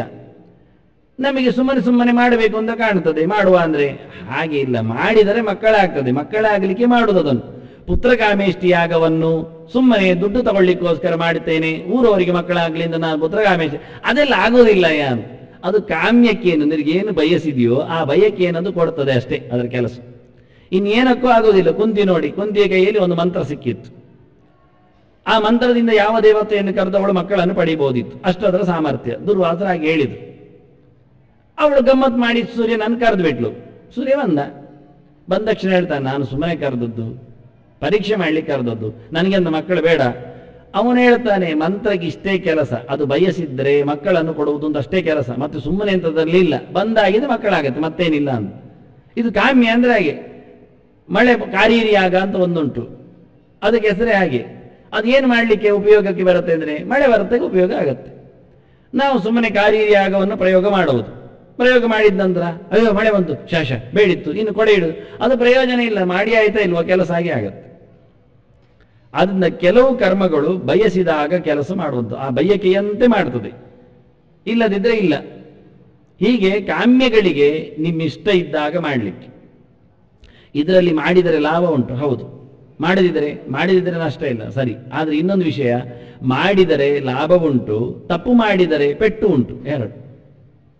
ಗಣೇಶ ಚೌತಿಯಂದು ನೀವು ಕಡುಬು ಮಾಡಿ, ಉಂಡೆ ಮಾಡಿ, ಮೋದಕ ಮಾಡಿ, ಸ್ವಲ್ಪ ಹೆಚ್ಚು ಕಡಿಮೆ ಆಯಿತು, ಸಿಹಿ ಕಮ್ಮಿ ಆಯಿತು ಅಥವಾ ಸಿಹಿ ಜಾಸ್ತಿ ಆಯಿತು, ಎಂದಾದ್ರೂ ಹೆಚ್ಚು ಕಮ್ಮಿ ಆದರೆ ಏನೂ ತೊಂದರೆ ಇಲ್ಲ. ಆಚೆ ತೋಡಿಗೆ ಹಾಕ್ಬೋದು ಬೇಕಾದರೆ, ಅಥವಾ ದನಕ್ಕೆ ಕೊಡ್ಬೋದು, ಅಥವಾ ಇನ್ನೊಬ್ಬರನ್ನು ಕರೆದು ಅವತ್ತು ದಾನ ಧರ್ಮ ಅಂತ ಜಾಸ್ತಿ ಮಾಡ್ಬೋದು. ಅವರು ತಿಂದುಕೊಂಡು ಆಚೆ ಹೋಗಿ ನೋಡ್ತಾರೆ, ಮತ್ತೆ ಇನ್ನೊಮ್ಮೆ ಬರುವ ಗಣೇಶ ಚತುರ್ಥಿಗೆ ಬರುವುದಿಲ್ಲ ಮತ್ತೆ. ಆದ್ರಿಂದ ಆವತ್ತು ಮಾಡಿದರೆ ಹೆಚ್ಚು ಕಡಿಮೆ ಆದರೆ, ಪೂಜೆಯಲ್ಲಿ ಹೆಚ್ಚು ಕಡಿಮೆ ಆಯಿತು, ಎಂಥದ್ದು ಆಯಿತು, ಯಾವುದೋ ಬಿಟ್ಟು ಹೋಯಿತು, ಏನೋ ಆಯಿತು, ಏನಾದ್ರೆ ಏನು ತೊಂದರೆ ಇಲ್ಲ ಅಂತ, ಅದೇನು ಪರವಾಗಿಲ್ಲ. ನೈಮಿತ್ತಿಕ ಕರ್ಮದಲ್ಲಿ ಭಂಗಗಳು ಆದರೆ, ಭಗ್ನಗಳು ಆದರೆ ನಮಗೆ ತೊಂದರೆ ಆಗುವುದಿಲ್ಲ. ಕಾಮ್ಯದಲ್ಲಿ ಮಾತ್ರ ನೀವು ಬಯಸಿ ಮಾಡಿದ್ದರಿಂದ ಏನಾದರೂ ಲೋಪ ದೋಷ ಇದ್ರೆ ನಿಮ್ಗೆ ಹೊಡಿತದ. ಅದರಿಂದ ಕಾಮ್ಯ ಕರ್ಮಗಳನ್ನು ಉಪಯೋಗಿಸುವುದು ಭಾರಿ ಕಷ್ಟ, ಬಹಳ ಕಷ್ಟಪಟ್ಟು. ಈಗ ರಸಾಯನ ದ್ರವ್ಯಗಳ ಸಮ್ಮೇಳನದಲ್ಲಿ ನಾವು ಯಾವುದೋ ಒಂದನ್ನು ಪಡಿಬೇಕು ಅಂತ ಹೊರಟಾಗ ಸ್ವಲ್ಪ ಅಣುಗಳಲ್ಲಿನ ಪ್ರವೇಶದಲ್ಲಿ ಅಥವಾ ಸಂಯೋಗದಲ್ಲಿ ಹೆಚ್ಚು ಕಡಿಮೆ ಆದರೂ ಅನಾಹುತ ಆಗ್ತದೆ. ಅದಕ್ಕೆ ನಾವು ತಯಾರಿ ಇರಬೇಕು. ಆ ರೀತಿಯಾದದ್ದು ವಿಚಿತ್ರವಾಗಿರತಕ್ಕದ್ದು ಕಾಮ್ಯಕರ್ಮ. ಬಯಸಿ ಮಾಡುವುದು, ಕಾಮನೆ ಇಟ್ಟು ಮಾಡುವುದು ಅಷ್ಟೇ ಕರಾರುವಾಕ್ಕಾಗಿ ಶಾಸ್ತ್ರೋಕ್ತವಾಗಿ ಮಾಡಬೇಕು. ಗೋದಾನ ಅಂದರೆ ಗೋದಾನವೇ ಕೊಡಬೇಕು. ಕೆಲವು ಕಾಮ್ಯ ವೃತ್ತಗಳಲ್ಲೆಲ್ಲ ಹಾಗೇ ಇದೆ, ದನವನ್ನೇ ಕೊಡಬೇಕು. ಮತ್ತೆ ದನ ಅಂದರೆ ದನದ ಅಂಥದ್ದೆಲ್ಲ ಕೊಡ್ಲಿಕ್ಕೆ ಆಗುವುದಿಲ್ಲ, ದನದ ಬದಲಿಗೆ ಏನು ಕೊಡ್ಲಿಕ್ಕಿಲ್ಲ. ಶುದ್ಧವಾದ ದನವನ್ನೇ ಕೊಡುವಾಗ ಕ್ರಮ ಪ್ರಕಾರ ಕೊಡಬೇಕು. ಗೋದಾನ ಅಂದರೆ ಅದರ ಕುರಗಳಿಗೆ, ಕಾಲಿನ ಗೊರಸುಗಳಿಗೆ ಬೆಳ್ಳಿಯ ಗೊರಸು ಇಟ್ಟು, ಕೊಂಬುಗಳಿಗೆ ಬಂಗಾರದ ಕೊಂಬನ್ನು ಸಿಕ್ಕಿಸಿ, ಮತ್ತೆ ಇದು ಗೌಜಿ, ಮತ್ತೆ ಯಾಕೆ ಕೊಡ್ಲಿಕ್ಕೆ ಹೋದದ್ದು ಹೇಳ್ತಾರೆ. ಮಾಡಿದ ನಂತರ ಕ್ರಮ ಪ್ರಕಾರ ಮಾಡಬೇಕು. ಅದರಲ್ಲಿ ಮತ್ತೆ ಮೋಸ, ವಂಚನೆ, ಸ್ವಲ್ಪತನ, ಜಿಪುಣತನ ಎಲ್ಲ ತೋರಿಸ್ಲಿಕ್ಕಿಲ್ಲ. ಅದನ್ನ ಕಾಮ್ಯಗಳು ಯಾವತ್ತು ಕಷ್ಟ. ಅದು ಹೇಳಿದಾಗೆ ಮಾಡಲಿಕ್ಕೆ ಹೋಗುವುದು ತುಂಬ ವಿರಳ, ಪೂರ ಆಗುವುದಿಲ್ಲ, ಅಷ್ಟು ಸರಳ ಅಲ್ಲ ಅದು. ಆದ್ರಿಂದ ಅದರಲ್ಲಿ ಮಾಡುವಾಗಲೇ ಪೆಟ್ಟು ತಿಂತಾನೆ. ಕಾಮ್ಯಕರ್ಮದ ಕತೆ ಹಾಗೆ, ಮಾಡಿದರೂ ಪೆಟ್ಟು, ಮಾಡದಿದ್ರೂ ಏನಿಲ್ಲ. ಆದ್ರಿಂದ ಮಾಡಿ ತುಂಡಾಗುವುದಕ್ಕಿಂತ ನೈಮಿತ್ತಿಕ ಅದರಲ್ಲಿ ಮಾಡಿದರೆ ಲಾಭ ಉಂಟು, ನಷ್ಟ ಇಲ್ಲ. ಕಾಮ್ಯದಲ್ಲಿ ಮಾಡಿದರೂ ಕಷ್ಟ ಉಂಟೆ, ಮಾಡುವಾಗಲೂ ಕಷ್ಟ, ಮಾಡಿದ ನಂತರವೂ ಸತ್ಯ ಇಲ್ಲ, ಆಗ್ಬಹುದು ಫಲ, ಬರದೇ ಇರಬಹುದು, ಪೆಟ್ಟು ತಿನ್ನಬಹುದು, ಯಾಕೆ ಹೆಚ್ಚು ಕಡಿಮೆ ಮಾಡಿದೆ ಅಂತ. ಹೀಗಾಗಿ ಕಾಮ್ಯ ಕರ್ಮಗಳು ಎನ್ನುವುದು ಮೂರನೆಯ ಹಂತದಲ್ಲಿ ಕೂತಿದೆ. ಸತ್ಯನಾರಾಯಣ ವ್ರತವನ್ನು ಕಾಮ್ಯ ವ್ರತದಲ್ಲಿ ಸೇರಿಸ್ತಾನೆ. ದೇವರ ಪೂಜೆ ಹೌದು, ಆದರೆ ಅದರಲ್ಲಿ ಒಂದು ಸಪಾದ ಎನ್ನುವ ಪ್ರತ್ಯೇಕ ಭಕ್ಷ್ಯವನ್ನು ಮಾಡುತ್ತೀವಿ. ಅದು ಮತ್ತೆ ಎಲ್ಲಿ ಮಾಡುವುದಿಲ್ಲ, ಮತ್ತೆ ಯಾವುದಕ್ಕೂ ಹೇಳಿದ್ದಲ್ಲ. ಇವತ್ತೆಂದದ್ದು ಟಿಫಿನ್ ಮಾಡಿದ ಸಪಾದ ತಿಂದಿದ್ದೇನೆ ಯಾರು ಹೇಳುವುದಿಲ್ಲ. ಆ ಪೂಜೆ ಇದ್ರೆ ಮಾತ್ರ ಪೂಜೆ ಉಂಟಾ, ಸಪಾದ ಇಲ್ಲ. ಆದರೆ ಸುಮ್ಮನೆ ಗಮ್ಮತಿಗೋಸ್ಕರ ಸಪಾದ ಮಾಡುವ ಕ್ರಮವೇ ಇಲ್ಲ. ಶಿರ ಮಾಡ್ತಾರೆ, ಉಪ್ಪಿಟ್ಟು ಮಾಡ್ತಾರೆ, ಸಪಾದ ಅಂತ ಒಂದು ಮಾಡುವುದಿಲ್ಲ. ಒಂದೇ ಬಗೆ ಆದರೂ ಸಜ್ಜಿಗೆದ್ದೇ ಆಗಿದ್ರು ಹಾಗೆ ಮಾಡುವುದಿಲ್ಲ. ಪಂಚ ವಸ್ತುಗಳ ಮೇಳನವನ್ನು ನಡೆಸಿಕೊಡುವುದಿಲ್ಲ. ಆದ್ರಿಂದ ಅದು ಬಯಸಿ ಮಾಡುವುದು, ಉದ್ಯೋಗಕ್ಕೋ, ಮದುವೆಗೋ, ಇನ್ಯಾವುದೋ ವಿಷಯಕ್ಕೋ, ಏನು ವಿಷಯಕ್ಕೂ ಆಗ್ಬೋದು. ಮಾತ್ರ ಅದು ಭಾರಿ, ಅದು ದಶಮೂಲಾರಿಷ್ಟ ಇದ್ದಾಗೆ. ದಶಮೂಲಾರಿಷ್ಟ ಅಂತ ಒಂದಿದೆ ಆಯುರ್ವೇದದಲ್ಲಿ, ಶುದ್ಧವಾಗಿರ್ಬೇಕು. ಮತ್ತೆ ಮೈಲ್ಡ್ ಮಾಡಿ ಸೇರಿಸಿಕೊಂಡದ್ದೆಲ್ಲ ಆಗಬಾರ್ದು, ಶುದ್ಧವಾದದ್ದಾದರೆ. ಮತ್ತೆ ಯಾರ ಬ್ರ್ಯಾಂಡಲ್ಲಿ ಹೇಳುವುದಿಲ್ಲ, ಅದು ಮತ್ತೆ ಅಡ್ವರ್ಟೈಸ್ಮೆಂಟ್ ಆಗುತ್ತೆ. ಒಳ್ಳೆಯ 10 ಅಂಶಗಳು ಸೇರಿದ ದಶಮೂಲಾರಿಷ್ಟ ಸ್ವೀಕಾರ ಮಾಡಿದರೆ ಅದಕ್ಕೆ ಹೆಸರೇ ಹಾಗೆ. ಅದು ಯಾವುದಕ್ಕೂ ಆಗ್ತದೆ ಅಂತಲೇ, ಯಾವ ಕಾಯಿಲೆಗೂ ಆಗ್ತದೆ, ಅಷ್ಟು ಚೆನ್ನಾಗಿದೆ ಅದು. ಹಾಗಾಗಿ ವಾಸ್ತವವಾಗಿ ಸತ್ಯನಾರಾಯಣ ಪೂಜೆ ಅಂದರೆ ಹಾಗೆ, ಏನು ನಮ್ಮ ಯೋಚನೆಗಳಿದ್ರೂ ಅದು ಕೆಲಸ ಮಾಡಿ ಕೊಡ್ತದೆ. ಆದರೆ ಯಥಾಸ್ಥಿತವಾಗಿ ಮಾಡಬೇಕದನ್ನು ಭಕ್ತಿ ಶ್ರದ್ಧೆಯಿಂದ, ಹೇಳಿದ ಹೊತ್ತಿನಲ್ಲಿ, ಹೇಳಿದ ದಿವಸದಲ್ಲಿ, ಕ್ರಮ ಪ್ರಕಾರವಾಗಿ ಪೂರ ಒಬ್ಬನೇ ಕುಳಿತುಕೊಂಡು ವ್ರತನಿಷ್ಠನಾಗಿ ಚೆನ್ನಾಗಿ ಕಲಶ ಮಾಧ್ಯಮದಲ್ಲಿ ನಾರಾಯಣ ಸ್ವಾಮಿಯನ್ನು ಚೆನ್ನಾಗಿ ಕರೆದು ಪೂಜೆಗೈಸಿ ಸಂತೋಷದಿಂದ ಪ್ರಸಾದವನ್ನು ಹಂಚಿ ತಿನ್ನಬೇಕು. ದೇವರ ಮಹಿಮೆಯನ್ನು ಕೇಳಲೇಬೇಕು, ಕಡ್ಡಾಯ ಅಂತಾರೆ. ನನಗೆ ಅದೆಲ್ಲ ಬೇಕಾಗಿಲ್ಲ, ಪೂಜೆಯನ್ನು ಮಾಡಿಬಿಡಿ, 100 ರೂಪಾಯಿ ಕೊಟ್ಟು ಹೋಗ್ತೇನೆ, ಅದೆಲ್ಲ ಆಗೋದಿಲ್ಲ ಅಂತ. ಕಿವಿ, ಕೈ, ಮೋರೆ, ಬಾಯಿ ಎಲ್ಲ ಅಲ್ಲಿರಬೇಕು. ಸಂಕಲ್ಪದಿಂದ ಹಿಡಿದು ಕೃಷ್ಣಾರ್ಪಣೆವರೆಗೂ ಪೂರ ಅಟೆಂಡೆನ್ಸ್ ಕೊಟ್ಟು ಹಾಜರಿಯಾಗಿದ್ದು, ಮನೆಗೆ ಬರ್ತೇನೆ, ಪ್ರಸಾದ ತೆಗೆದಿಡಿ, ಮೊದಲು ಬಂದು ಹೋಗ್ತೇನೆ, ನಾಳೆ ಕಳಿಸಿ, ಅದೆಲ್ಲ ಏನಿಲ್ಲ ಅಂದ ಆಗ ಕೆಲಸ ಮಾಡುವುದಿಲ್ಲ. ಹೀಗಾಗಿ 10, 20, 40, 50 ಎಲ್ಲ ಮಾಡಿ ಹೇಳೋದು. ಯಾಕೆಂದ್ರೆ ಯಾವುದೋ ಒಂದರಲ್ಲಿ ಆದ್ರೂ ಪೂರ ಬಂದಾನು ಅಂತ. 10, 50ರಲ್ಲಿಯೂ 0 ಅರ್ಧಂಬರ್ಧ ಆದ್ರೆ ಮತ್ತು ಇನ್ನೊಮ್ಮೆ ಸಿಕ್ಕುವಾಗಲೇ ಹೇಳ್ತಾರೆ ಮತ್ತೊಂದು 10, 50 ಮಾಡಿ ಅಂತ. ಅಂದ ಕಾಮ್ಯದಲ್ಲಿ ದೇವರನ್ನು ಕೊಣಿಸ್ಲಿಕ್ಕಿಲ್ಲ, ನಮ್ಮಿಷ್ಟ ಬಂದಂತೆ ನಾವು ಕೆಲಸ ಮಾಡ್ಲಿಕ್ಕಿಲ್ಲ. ಆದ್ರಿಂದ ಹೇಳಿದ್ರು, ಕೃಷ್ಣ ಹೇಳ್ತಾನೆ ಕವಿಗಳಿದ್ದಾರೆ ಬಹಳ ಚೆನ್ನಾಗಿ ಶಾಸ್ತ್ರದ ಬಗ್ಗೆ ಹೇಳುವವರು. ಕುಂಜಿ ಶಬ್ದ ಎಂತದಾತು, ಕವಿ ಅಂದ್ರೆ ಏನಂತ ಹೇಳ್ತಾನೆ ಅಂತ ಹೇಳುವವರು ಎಲ್ಲರೂ ಇರ್ತಾರೆ. ಆದರೆ ಚಮತ್ಕಾರವಾಗಿ ಶಾಸ್ತ್ರೀಯವಾಗಿ ಬಹಳ ಚೆನ್ನಾಗಿ ಹೇಳುವವರು ದೇವರ ಬಗ್ಗೆ, ಅವರನ್ನು ಕವಿಗಳು ಅಂತ ಹಿಂದೆ ಕರಿತಿದ್ರು. ಶಾಸ್ತ್ರಕಾರರು ಕವಿಗಳು ಅಂತ ಕರಿತಾ ಇದ್ದದ್ದು ಈ ಚುಟುಕು ಗುಡುಕು ಎಲ್ಲ ಬರೆಯೋರನ್ನಲ್ಲ. ಇವತ್ತೊಂದು ಅಂಥದ್ದಿಲ್ಲ, ಕವಿ ಸಮ್ಮೇಳನ ನಿಂತದ್ದೇ, ಎಲ್ಲ ಮಂಗಗಳೇ ಕೂತ್ಕೊಳ್ತಾವಲ್ಲಿ, ಮತ್ತೆಂದಿಲ್ಲ. ಪರ್ಕಟ 4 ಶಬ್ದ ನೋಡಿಕೊಳ್ಳಿ, ಕೆಲವೆಲ್ಲ ಪತ್ರಿಕೆಯಲ್ಲಿ ಇರ್ತದೆ, 4 ಗೆರೆ ಇರ್ತದೆ, ಎಂಥದ್ದು ಬರೇ ಗಲೀಜು, ಬಹಳ ಒಳ್ಳೆ ರೀತಿಯಿಂದ ಶಬ್ದಗಳನ್ನು ಜೋಡಿಸ್ಲಿಕ್ಕೆ ಬರುವುದಿಲ್ಲ. ಆ ರೀತಿಯ ಅವು ಕವಿಗಳು. ಕೆಲವು ಇವುಗಳಲ್ಲೆಲ್ಲ ಬರ್ತಾವೆ, ರೇಡಿಯೋಗಳಲ್ಲೆಲ್ಲ ಬರ್ತಾವೆ ಹನಿಗಮನಗಳು, ಚುಟುಕುಗಳು ಅಂತ ಸಂಬಂಧ ಇಲ್ಲದ್ದು ಶಬ್ದಗಳನ್ನು ಹಾಕಿಬಿಡ್ತಾರಷ್ಟೇ. ಬಹಳಷ್ಟು ಬೈದಿದ್ದಾರೆ ಅದಕ್ಕೆ ಪರದೇಶದವರೆಲ್ಲ. ಕವಿ ಅಂದ್ರೆ ಶಾಸ್ತ್ರ ಕರೀದಿದೆ, ತೇನೇ ಬ್ರಹ್ಮ ಹೃದಯ ಆದಿ ಕವಯೇ. ನೋಡಿ, ಕವಿ ಶಬ್ದವನ್ನು ಚತುರ್ಮುಖನಿಗೆ ಹಾಕಿದೆ, ಆದಿ ಕವಿಯಿಂದ ಅವನನ್ನು ಹಾಕಿದೆ. ಕವಿ ಶಬ್ದವನ್ನು ಒಬ್ಬ ಚತುರ್ಮುಖನಿಗೆ ಬ್ರಹ್ಮದೇವನಿಗೆ ಹಾಕಿರ್ಬೇಕಾದ್ರೆ ಕವಿ ಶಬ್ದ ಭಾರ ಎಷ್ಟಿದೆ ನೋಡಿ. ಬಹಳ ಚೆನ್ನಾಗಿ ದೇವರ ಬಗ್ಗೆ ಸಸೂತ್ರವಾಗಿ ಶಬ್ದಜಾಲರಿಯನ್ನು ಹೆಣೆಯುವವನು ಅಂತ ಅರ್ಥ. ಶಬ್ದ ಪ್ರಪಂಚ ಇದೆ, ಅರ್ಥ ಪ್ರಪಂಚ ಗೊತ್ತಿರಬೇಕು. ಆ ರೀತಿಯಲ್ಲಿ ಅದನ್ನು ಹೆಣೆದು ಭಗವಂತನ ಬಗ್ಗೆ ಅದನ್ನು ಒಪ್ಪಿಸಬೇಕು. ಹಾಗಿದ್ರೆ ಕವಿ. ಅದರಿಂದ ಕವಯ ಶಾಸ್ತ್ರ ಜಾಲರಿಗಳಲ್ಲಿರತಕ್ಕ ಪದ ಕದಂಬಗಳನ್ನು ಯೋಗ್ಯವಾಗಿ ದೇವರ ಬಗ್ಗೆ ಜೋಡಿಸುವ ಕಲೆ ಗೊತ್ತಿದ್ದವರು ಹೀಗೆ ಹೇಳುತ್ತಾರೆ. ಎಂಥದ್ದು ಅಂದರೆ ಕಾಮ್ಯ ಕರ್ಮಗಳನ್ನು ಬಿಡಿ ಅಂತ. ಅದೇ ಸನ್ಯಾಸ. 2 ಸಾಕು, 3 ಬೇಡ ಅಂತ. ನಿತ್ಯ ನೈಮಿತ್ತಿಕ 2 ಕರ್ಮಗಳನ್ನು ಮಾಡಿ, ನಿತ್ಯ ಕರ್ಮ ಸಾಕು.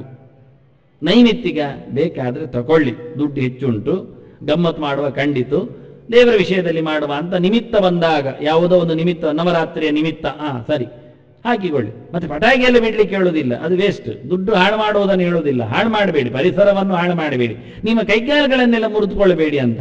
ನೈಮಿತ್ತಿಕ ಕರ್ಮ ಹೇಳಿ ನವರಾತ್ರಿ ಬಂದೊಂದು ಕಣ್ಣು ಕೈ ಕಾಲು ಎಲ್ಲ ಮುರ್ಕೊಳ್ಳುವುದಾ? ಸರಿ ಇಲ್ಲ. ಅದು ಬಿಟ್ಟು ಅದನ್ನ ನಿತ್ಯ, ಅದು ದೀಪಾವಳಿ ಸ್ನಾನ ಅದು ನಿತ್ಯ ಅಂತ, ಅಭ್ಯಂಗ ಸ್ನಾನ ನಿತ್ಯದಲ್ಲಿ ಅದು ಸೇರಿಸ್ತಾರೆ. ನೆನಪಿಸಿಕೊಳ್ಳುವುದು, ಈ ಲೋಕವನ್ನು ಕಂಟಕರಹಿತನನ್ನಾಗಿಸಿಕೊಂಡು ಎಲ್ಲ ಸುಮಂಗಲೆಯರ ಬಾಳಿನಲ್ಲಿ ಸುಮಂಗಲೆತನವನ್ನು ಕೊಟ್ಟವ, ಅಸುರ ನರಕರನ್ನು ಕೊಂದು ಎಲ್ಲ ರಾಜ್ಯಗಳಲ್ಲಿ ಕ್ಷೇಮವನ್ನು ಬಿತ್ತರಿಸಿದವ ಒಂದು ಬೆಳಕು, ತಮಸೋಮಾ ಜ್ಯೋತಿರ್ಗಮಯ ಅಂತ. ಆ ಕೃಷ್ಣನ ನೆನಪಿಗೋಸ್ಕರ ವರ್ಷಕ್ಕೊಂದು ದಿನ ಆ ಗಂಟೆಗೆ, ಆ ಬೆಳಿಗ್ಗೆಗೆ ಒಂದು ಒಳ್ಳೆಯ ಶಾಸ್ತ್ರ ಮಾಡಿ, ಹಿಂದಿನ ದಿವಸ ಅಂಡೆಯಲ್ಲಿ ನೀರು ತುಂಬಿಸಿ, ಬೆಳಿಗ್ಗೆ ಬೇಗ ಅದಕ್ಕೆ ಕಾಯಿಸಿ, ಚಂದ್ರೋದಯ ಹೊತ್ತಿನಲ್ಲಿ ಎಣ್ಣೆ ದೇವರಿಗೆ ಒಪ್ಪಿಸಿ, ಎಣ್ಣೆ ಶಾಸ್ತ್ರ ಮುಗಿಸಿ ಮೈಗೆ ಹಚ್ಚಿಕೊಂಡು ಸ್ನಾನ ಮಾಡೋದು. ಎಲ್ಲರೂ ಮಾಡಬೇಕಂದ್ರು, ಯಾರಿದ್ದವರು ಇಲ್ಲದವರು, ಸತ್ತ ಮನೆ ಇರಲಿ, ಸೂತಗದ ಮನೆ ಇರಲಿ, ರಜಸ್ವಲೆ ಇರಲಿ, ಬಾಣಂತಿರಲಿ, ಗರ್ಭಿಣಿ ಇರಲಿ, ಸನ್ಯಾಸಿಗಳಿರಲಿ, ಎಲ್ಲ ಬಿಟ್ಟವರು ಅಂತಾರೆ. ಯಾಕೆಂದ್ರೆ ಸನ್ಯಾಸಿಗಳಿಗೆ ಅಭ್ಯಂಗ ಇಲ್ಲ, ಅದು ಮೊದಲು ಗೊತ್ತಿರಬೇಕು ನಾವು. ಯತಿಗಳಿಗೆ, ಸನ್ಯಾಸಿಗಳು ಅಂದ್ರೆ ಎಲ್ಲ ಕಾವಿಶಾಟಿ ತೊಟ್ಟವರು, ಅವರಿಗೆ ಅಭ್ಯಂಗ ಇಲ್ಲ, ನಿಷೇಧ ಶಾಸ್ತ್ರದಲ್ಲಿ. ಅವರು ಎಣ್ಣೆ ಹಚ್ಚಿ ಎಣ್ಣೆ ತಿಕ್ಕಿ ಸ್ನಾನ ಮಾಡಬಾರ್ದು ಯಾವ ಕಾಲಕ್ಕೂ. ತಿಂಗಳಿಗೊಮ್ಮೆ, ಅದೆಲ್ಲ ಕೇಳಲೇಬೇಡಿ. ತಿಂಗಳಿಗೊಮ್ಮೆ ಮೇಲೆ ಗೃಹಸ್ಥನಿಗೆ ಹೇಳಿದ್ದು ಬೇಕಾದ್ರೆ ಮಾಡುವಂತ, ಪುಣ್ಯಾತ್ಮ ಪುರುಸೋತಿದ್ರೆ, ಅವನಿಗೆಲ್ಲ ಕಷ್ಟ, ಅವನು ವರ್ಷಕ್ಕೊಮ್ಮೆ ಮಾಡುವ. ಈ ಸನ್ಯಾಸಿಗಳೇ ತಿಂಗಳಿಗೊಮ್ಮೆ, ವಾರಕ್ಕೊಮ್ಮೆ ಅಭ್ಯಂಗ ಮಸಾಜು ಎಲ್ಲ ಮಾಡಿಕೊಳ್ತಾವೆ. ಕೃಷ್ಣ ಹೇಳ್ತಾನೆ ಅದಾಗುವುದೇ ಇಲ್ಲ, ಅವರಿಗಿಲ್ಲೇ ಇಲ್ಲ. ಅಭ್ಯಂಗ ಸ್ನಾನ ಮಾಡಿದರೆ ಯತಿ ಭ್ರಷ್ಟ ಅಂತ ಅರ್ಥ, ಬಿದ್ದೋದ ಅಂತ ಅರ್ಥ. ಅದೊಂದು ಬಹಳ ಚೆನ್ನಾಗಿತ್ತು ಒಂದು ಕಾದಂಬರಿ, ನೀವು ಕೇಳಿರ್ಬೋದು, ಚಂದ್ರಿಕಾ ಇರಬೇಕು. ಅದರಲ್ಲಿ ಅವನು ಒಬ್ಬ ಋಷಿ ತಪಸ್ವಿಯಾಗುವವ, ಬಹಳ ಕಟ್ಟುನಿಟ್ಟಿನ ಶ್ರಮ ವಹಿಸಿಕೊಂಡು ತನ್ನ ಧರ್ಮವನ್ನು ಸಾಕುವವ. ಅವನನ್ನು ಸೋಲಿಸಿದ್ದೇ ಆ ಹುಡುಗಿ. ಹಾಗೆ ಅವನನ್ನು ಅಭ್ಯಂಗ ಸ್ನಾನ ಮಾಡಿಸಿ. ಯತಿಗಳಿಗೆ ಅಭ್ಯಂಗ ಸ್ನಾನ ಮಾಡಿಸಿದರೆ ಇಂದ್ರಿಯದಲ್ಲಿ ಕಾಮೋದ್ದೀಪನ ಆಗತ್ತೆ, ಅವರು ಸೋಲ್ತಾರೆ, ಅವರು ಉದ್ದೀಪ್ತರಾಗ್ತಾರೆ, ಮೇಲಕ್ಕೆ ಹೋಗುವುದಿಲ್ಲ, ಅವರ ಶಕ್ತಿ ಊರ್ಜೆ ಹೋಗುತ್ತೆ. ಸಹಜವಾದ ಶಬ್ದ ಅಂದ್ರೆ ಹಾಗೆ, ಅವರ ಊರ್ಜೆ ಅದು ಬಿದ್ದೋಗುತ್ತೆ. ಅದನ್ನು ಯಾವ ಕಾಲಕ್ಕೂ ಎಣ್ಣೆ ತಿಕ್ಕಿ ಯತಿಗಳು ಸ್ನಾನ ಮಾಡ್ಲಿಕ್ಕಿಲ್ಲ. ಆದರೆ ನರಕ ಚತುರ್ದಶಿ ಎಂದು ಕಡ್ಡಾಯವಾಗಿ ಮಾಡಬೇಕಂದ್ರು, ನಿತ್ಯ ಹಚ್ಕೊಳ್ಬೇಕಂದ್ರು. ಅದನ್ನು ವರ್ಷಕ್ಕೊಮ್ಮೆ ಮಾತ್ರ ಅವರಿಗೆ ವ್ಯವಸ್ಥಿತವಾದಂತಹ ಸ್ನಾನ. ಅದು ನೀವೊಂದೊಮ್ಮೆ ಆವತ್ತು ಗ್ರಹಣವೇ ಬರಲಿ, ಯಾಕೆ ಅಮಾವಾಸ್ಯೆ ಸ್ಪರ್ಶ ಇದ್ರೆ ಆವತ್ತು ಮತ್ತೆ ಗ್ರಹಣ ಬಂದಿರುತ್ತೆ ರಾತ್ರಿ, ಏನು ಮುಂದ್ರೆ ಅದಕ್ಕೆ ಮುಲಾಜಿಲ್ಲ ಅಂತ. ಇದು ನಿತ್ಯ. ಬಿಟ್ಟರೆ ಪಾಪ. ಹಾಗೆ ಇನ್ನೊಂದು ನಿತ್ಯ ವ್ರತವನ್ನು ಹಾಕಿದ್ದಾರೆ ದೇವರ ವಿಷಯದಲ್ಲಿ, ಕೃಷ್ಣಾಷ್ಟಮಿ. ಎರಡೇ ಕೃಷ್ಣ ಹುಟ್ಟಿದ ದಿನ. ಇದು ಎರಡನ್ನೂ ನಾವು ಸಮಯ ತಪ್ಪಿಸ್ತೇವೆ. ಬೆಳಿಗ್ಗೆ 5 ಗಂಟೆಗೆ ಚಂದ್ರೋದಯ ಅಂದರೆ ಆ ಹೊತ್ತಿಗೆ ಮಾಡೋದಿಲ್ಲ. ಹೇಗೂ ರಜೆ ಉಂಟಲ್ಲ, ಎಷ್ಟೊತ್ತಾದ್ರೆ ಮಾಡಿದ್ರೆ ಬಿಸಿನೀರು ಸ್ನಾನ ಅಲ್ವಾ, ಹಂಡೆ ಹಾಕಿಡು, ಬಿಸಿ ಆಗತ್ತೆ, ಸ್ನಾನ ಮಾಡ್ತಾರೆ ಅಷ್ಟೇ. ಆದರೆ ಅದು ಪ್ರೋಟೋಕಾಲ್ ಪ್ರಕಾರ ತಾರತಮ್ಯ ಪದ್ಧತಿಯಲ್ಲಿ ಸ್ನಾನ ಮಾಡೋದ್ರಿಂದ ಹಿಂದಿನ ಮನೆಯಲ್ಲಿ ದೊಡ್ಡ ಮನೆ ಕೂಡು ಕುಟುಂಬ, ಇವತ್ತು ತುಂಬಾ ಜನ ಸೇರ್ತಾರೆ ಕೆಲವು ಮನೆಗಳಿಗೆ ಸ್ನಾನಕ್ಕಾಗುವಾಗ. ಆಗ ಮೇಲಿನಿಂದ ಕೆಳಕ್ಕೆ ಬರುವಾಗ ತಡ ಆಗುತ್ತೆ, ಪರವಾಗಿಲ್ಲ. ಎಲ್ಲರೂ 5 ಗಂಟೆಗೆ ಹೇಳಿಕೊಂಡು ತಂಬಿಗೆ ಹಿಡ್ಕೊಂಡು ಗುಳುಮ್ ಅಂತ ಸ್ನಾನ ಮಾಡ್ಲಿಕ್ಕಲ್ಲ, ಗಲಾಟೆ ಮಾಡ್ಲಿಕ್ಕಿಲ್ಲ. ಕೆಲವರು ಬಚ್ಚಲು ಮನೆಯಲ್ಲಿ ಸ್ನಾನ ಮಾಡಬಹುದು, ಕೆಲವರು ಬಾವಿ ಕಟ್ಟೆಗೂ ಹೋಗ್ಬೋದು, ಕೆಲವರು ಬಕೆಟ್ ಇಟ್ಕೊಂಡು ಅಂಗಳಕ್ಕೂ ಹೋಗ್ಬೋದು. ಏನಲ್ಲೇ ಸ್ನಾನ ಮಾಡಬೇಕು ಅಂತೇನಿಲ್ಲ. ಹಾಗಾಗಿ ಒಂದೇ ಗಂಟೆ ಬೇಕಾದ್ರೂ ಸ್ನಾನಕ್ಕೆ ಜಾಗಗಳಿವೆ. ಮಹಿಳೆಯರಿಗೆ ಕಷ್ಟ, ಅವರಿಗೆ ಮಾತ್ರ ನಿಧಾನಕ್ಕೆ ಮಾಡಬಹುದು ಅಂತ ವ್ಯವಸ್ಥೆ ಅಷ್ಟು ಕೊಟ್ಟಿದ್ದಾರೆ. ಆದರೆ ಆಗುವುದಂತ ಆಗಬೇಕಂದ್ರು. ಅದರೊಟ್ಟಿಗೆ ಕೃಷ್ಣ ಹುಟ್ಟಿದ ಹೊತ್ತು ನಡುರಾತ್ರಿ ಚಂದ್ರೋದಯ. ಅದು ಹಾಗೆ ಚಂದ್ರ ಉದಯ ಆದ ನಂತರ ಅವನ ನೆನಪಿನಲ್ಲಿ ಅವನಿಗೆ ಅರ್ಘ್ಯ ಕೊಟ್ಟು, ಪ್ರಧಾನ ಅಷ್ಟೇ, ಮತ್ತೇನು ಕೊಡ್ತೇವೆ ನಾವು? ಅರ್ಘ್ಯ ಮಾತ್ರ, ಇನ್ನೇನು ಕೊಡುವಾಗಿಲ್ಲ. ಮಗು ಏನು ಕುಡಿಯುತ್ತೆ? ಮತ್ತೇನಿಲ್ಲ. ಅದನ್ನು ತೊಳೆಯಬೇಕು, ಹುಟ್ಟಿದ್ದರ ಶೋಧನೆ. ಅದಕ್ಕೋಸ್ಕರ ನಮ್ಮದು ಒಂದು ನೀರು, ಶಂಖೋದಕ, ಆಯ್ತು, ಇನ್ನೇನಿಲ್ಲ. ಅದನ್ನು ಶಂಖದಲ್ಲಿ ಕೃಷ್ಣನಿಗೊಂದು ಅರ್ಘ್ಯ ಕೊಡುವ ಕ್ರಮ ಅದು, ಅವನಿಗೆ ಖುಷಿಯಾಗಲಿಕ್ಕೆ. ಆ ರೀತಿಯಾಗಿ ನೀರು ಕೊಡ್ಲಿಕ್ಕೋಸ್ಕರ ಕಾಯಬೇಕು. ಮತ್ತೆ ನಮ್ಮನೇಲಿ 8 ಗಂಟೆ ಮುಗಿದೋಗುತ್ತೆ, ಹಾಗೆಲ್ಲ ಆಗಬಾರ್ದನ್ನ. ಚಂದ್ರೋದಯ ಕಾಯಬೇಕು. ಕೃಷ್ಣ ಹುಟ್ಟಿದ್ದು ರೋಹಿಣಿ ನಕ್ಷತ್ರದಲ್ಲಿ, ಅಷ್ಟಮಿಯ ದಿನ, ಕೃಷ್ಣ ಪಕ್ಷ, ಭಾದ್ರಪದ ಮಾಸ. ಸಿಂಹದಲ್ಲಿ ರವಿ ಇದ್ದ ಅಷ್ಟೇ. ಅದನ್ನ ಸಿಂಹದಲ್ಲಿ ರವಿ ಇದ್ದಾಗ ಕೃಷ್ಣ ಪಕ್ಷದ ಅಷ್ಟಮಿಯಲ್ಲಿ ನಡುರಾತ್ರಿಯಲ್ಲಿ ನಾವು ಮಾಡಲಿಕ್ಕೆ. ರೋಹಿಣಿ ಬರ್ತದೆ ಹೋಗ್ತದೆ ಕೆಲವೊಮ್ಮೆ. ಈ ಬಾರಿ ಮುಂದಿನ ಬಾರಿ ರೋಹಿಣಿ ಬರ್ತದೆ, ಭಾದ್ರಪದ ಮಾಸದಲ್ಲಿ ಬರ್ತದೆ, ಕೃಷ್ಣ ಪಕ್ಷದಲ್ಲಿ ಬರ್ತದೆ, ಸಿಂಹದಲ್ಲಿ ರವಿ ಇರ್ತಾನೆ. ಆದರೆ ಮುಂದಿನ ಕಥೆಯಲ್ಲಿ ಗಮ್ಮತಿ ಇದೆ. ಅದು ಜಯಂತಿ ಅಂತ ಅರ್ಥ. ನಾನು ಆವತ್ತು ಹೇಳಿದೆ, ಜಯಂತಿ ಯೋಗ ಅಂದ್ರೆ ರೋಹಿಣಿ ನಕ್ಷತ್ರ ಕೃಷ್ಣ ಪಕ್ಷದ ಅಷ್ಟಮಿಯಲ್ಲಿದ್ರೆ, ಮಧ್ಯರಾತ್ರಿಯಲ್ಲಿದ್ರೆ ಅದು ಜಯಂತಿ ಅಂತ ಅರ್ಥ. ಅದು ಕೃಷ್ಣನಿಗೆ ಮಾತ್ರ ಜಯಂತಿ, ಇನ್ಯಾರಿಗೂ ಜಯಂತಿ ಹೇಳಲಿಕ್ಕಿಲ್ಲ ನಾವು. ಅದು ಯೋಗದ ಹೆಸರು, ಅದು ಜಯಂತಿ ಅಂತ ಯೋಗದ ಹೆಸರು. ಹಾಗೆ ಆ ಯೋಗದಲ್ಲಿ ಕೃಷ್ಣ ಹುಟ್ಟಿದ್ದ. ಇನ್ನು ಮುಂದಿನ ಬಾರಿ ಶ್ರಾವಣ ಮಾಸದಲ್ಲಿಯೂ ಕೃಷ್ಣ ಪಕ್ಷದಲ್ಲಿಯೇ ನಡುರಾತ್ರಿಯಲ್ಲಿ ಅಷ್ಟಮಿ ಇರ್ತದೆ. ಆದರೆ ರೋಹಿಣಿ ಇಲ್ಲ, ರವಿ ಸಿಂಹದಲ್ಲೇ ಇದ್ದಾನೆ. ಈಗೇನ್ ಮಾಡ್ತೀರಿ ಇಂದ? ಶ್ರಾವಣ ಮಾಸದಲ್ಲಿಯೂ ಕೃಷ್ಣ ಪಕ್ಷದ ಅಷ್ಟಮಿಯಲ್ಲಿ ನಡುರಾತ್ರಿಯಲ್ಲಿ ಕೃಷ್ಣ ಜಯಂತಿ ಮಾಡ್ತೀರಾ? ಆಗ ಸಿಂಹದಲ್ಲೇ ಇದ್ದಾನೆ ರವಿ, ಭಾದ್ರಪದದಲ್ಲಿ ಇದ್ದಾನೆ. ಒಂದೇ ಸಿಂಹ ಮಾಸದಲ್ಲಿ 2 ಸರ್ತಿ ಕೃಷ್ಣ ಪಕ್ಷದ ಅಷ್ಟಮಿಯಲ್ಲಿ ಯೋಗ ಸಿಗ್ತದೆ. ಆದರೆ ಒಂದರಲ್ಲಿ ರೋಹಿಣಿ ಯೋಗ ಉಂಟು, ಇನ್ನೊಂದರಲ್ಲಿ ಇಲ್ಲ. ಇನ್ನೊಂದರಲ್ಲಿ ಅಶ್ವಿನಿ ಭರಣಿ ಬರುವುದಷ್ಟೇ. ಒಂದರಲ್ಲಿ ಶ್ರಾವಣ ಇದೆ, ಇನ್ನೊಂದರಲ್ಲಿ ಭಾದ್ರಪದ ಇದೆ. ಹೀಗೆ 2 ಬಂದಾಗ ಏನು ಮಾಡುವುದು?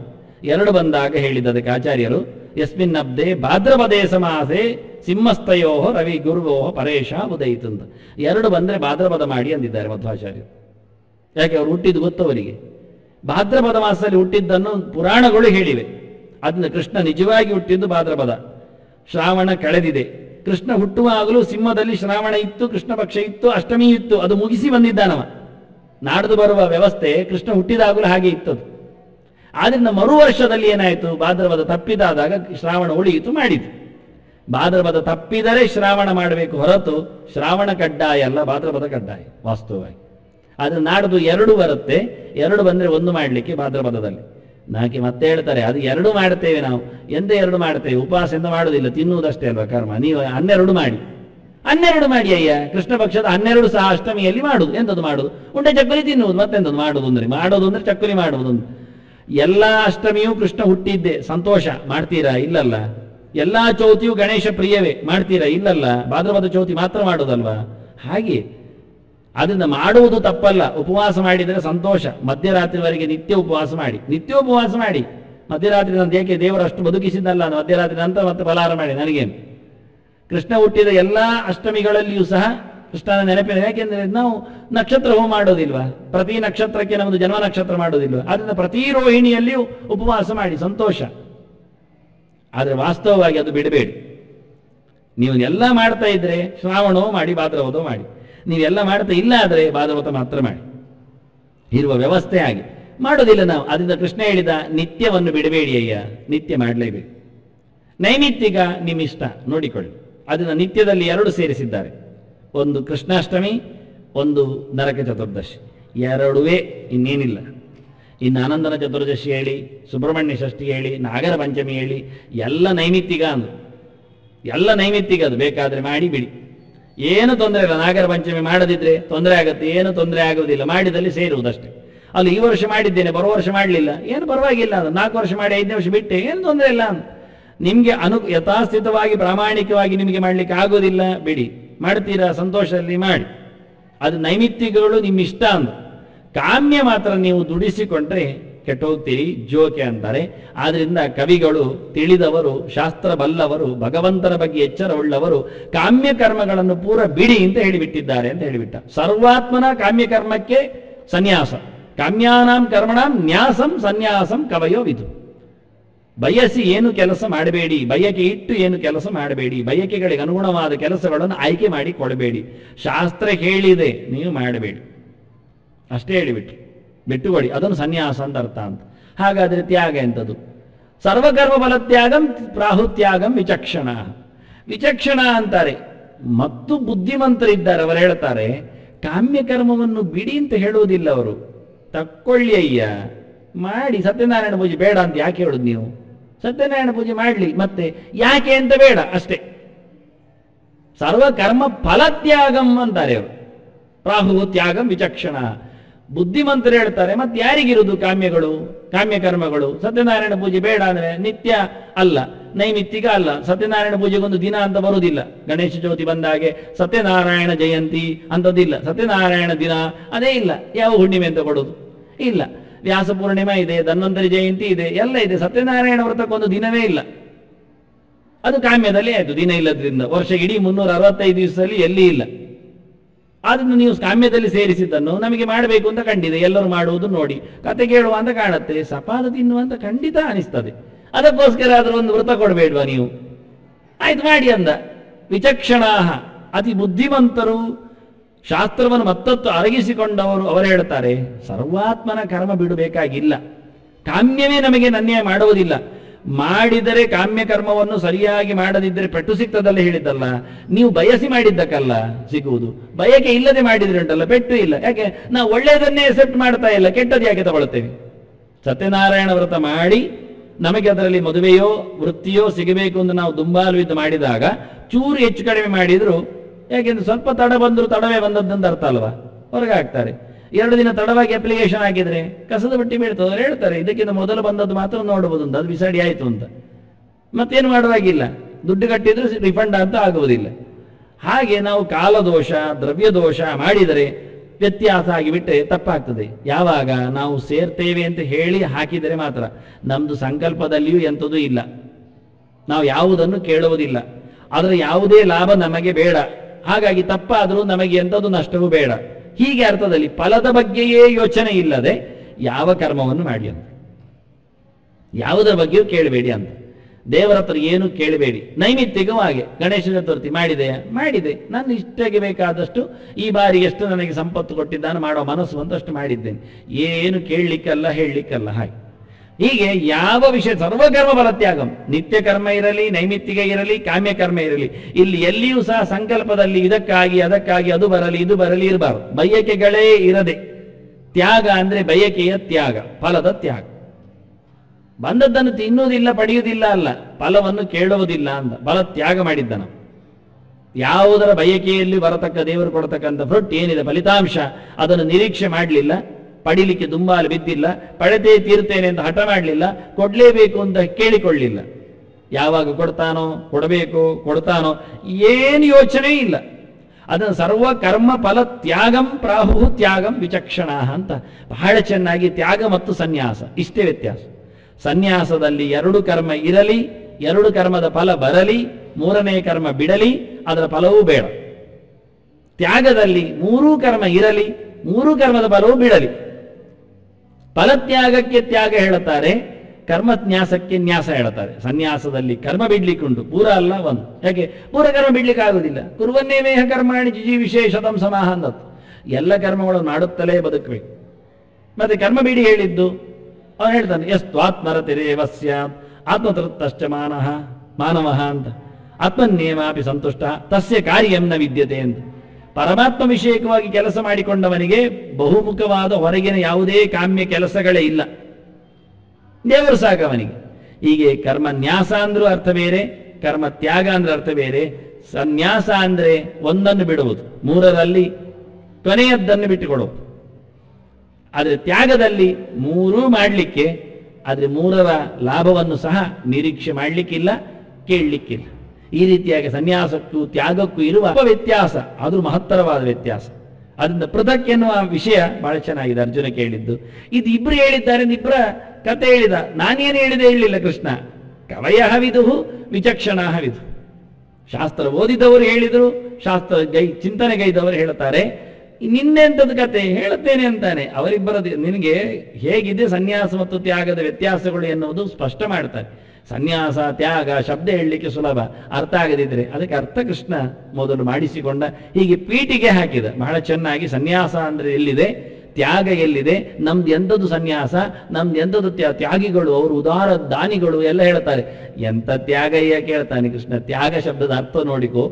ಪರಮ ಸನ್ಯಾಸಿಗಳು ಹೇಳ್ತಾರೆ, ನೋಡಯ್ಯ ಸನ್ಯಾಸ ಅಂದ್ರೆ ಏನು ಅಂತ. ಹೀಗೆ ಕಾಮ್ಯಕ್ಕೋಸ್ಕರ ಬಯಸದೆ ಕೆಲಸ ಮಾಡುವವನಿದ್ದರೆ ನಿಜವಾದ ಸನ್ಯಾಸ. ಎಲ್ಲ ಮಾಡಬೇಕು, ಯಾವುದೇ ಸ್ವಾರ್ಥಕ್ಕೋಸ್ಕರ ಇರಬಾರದು.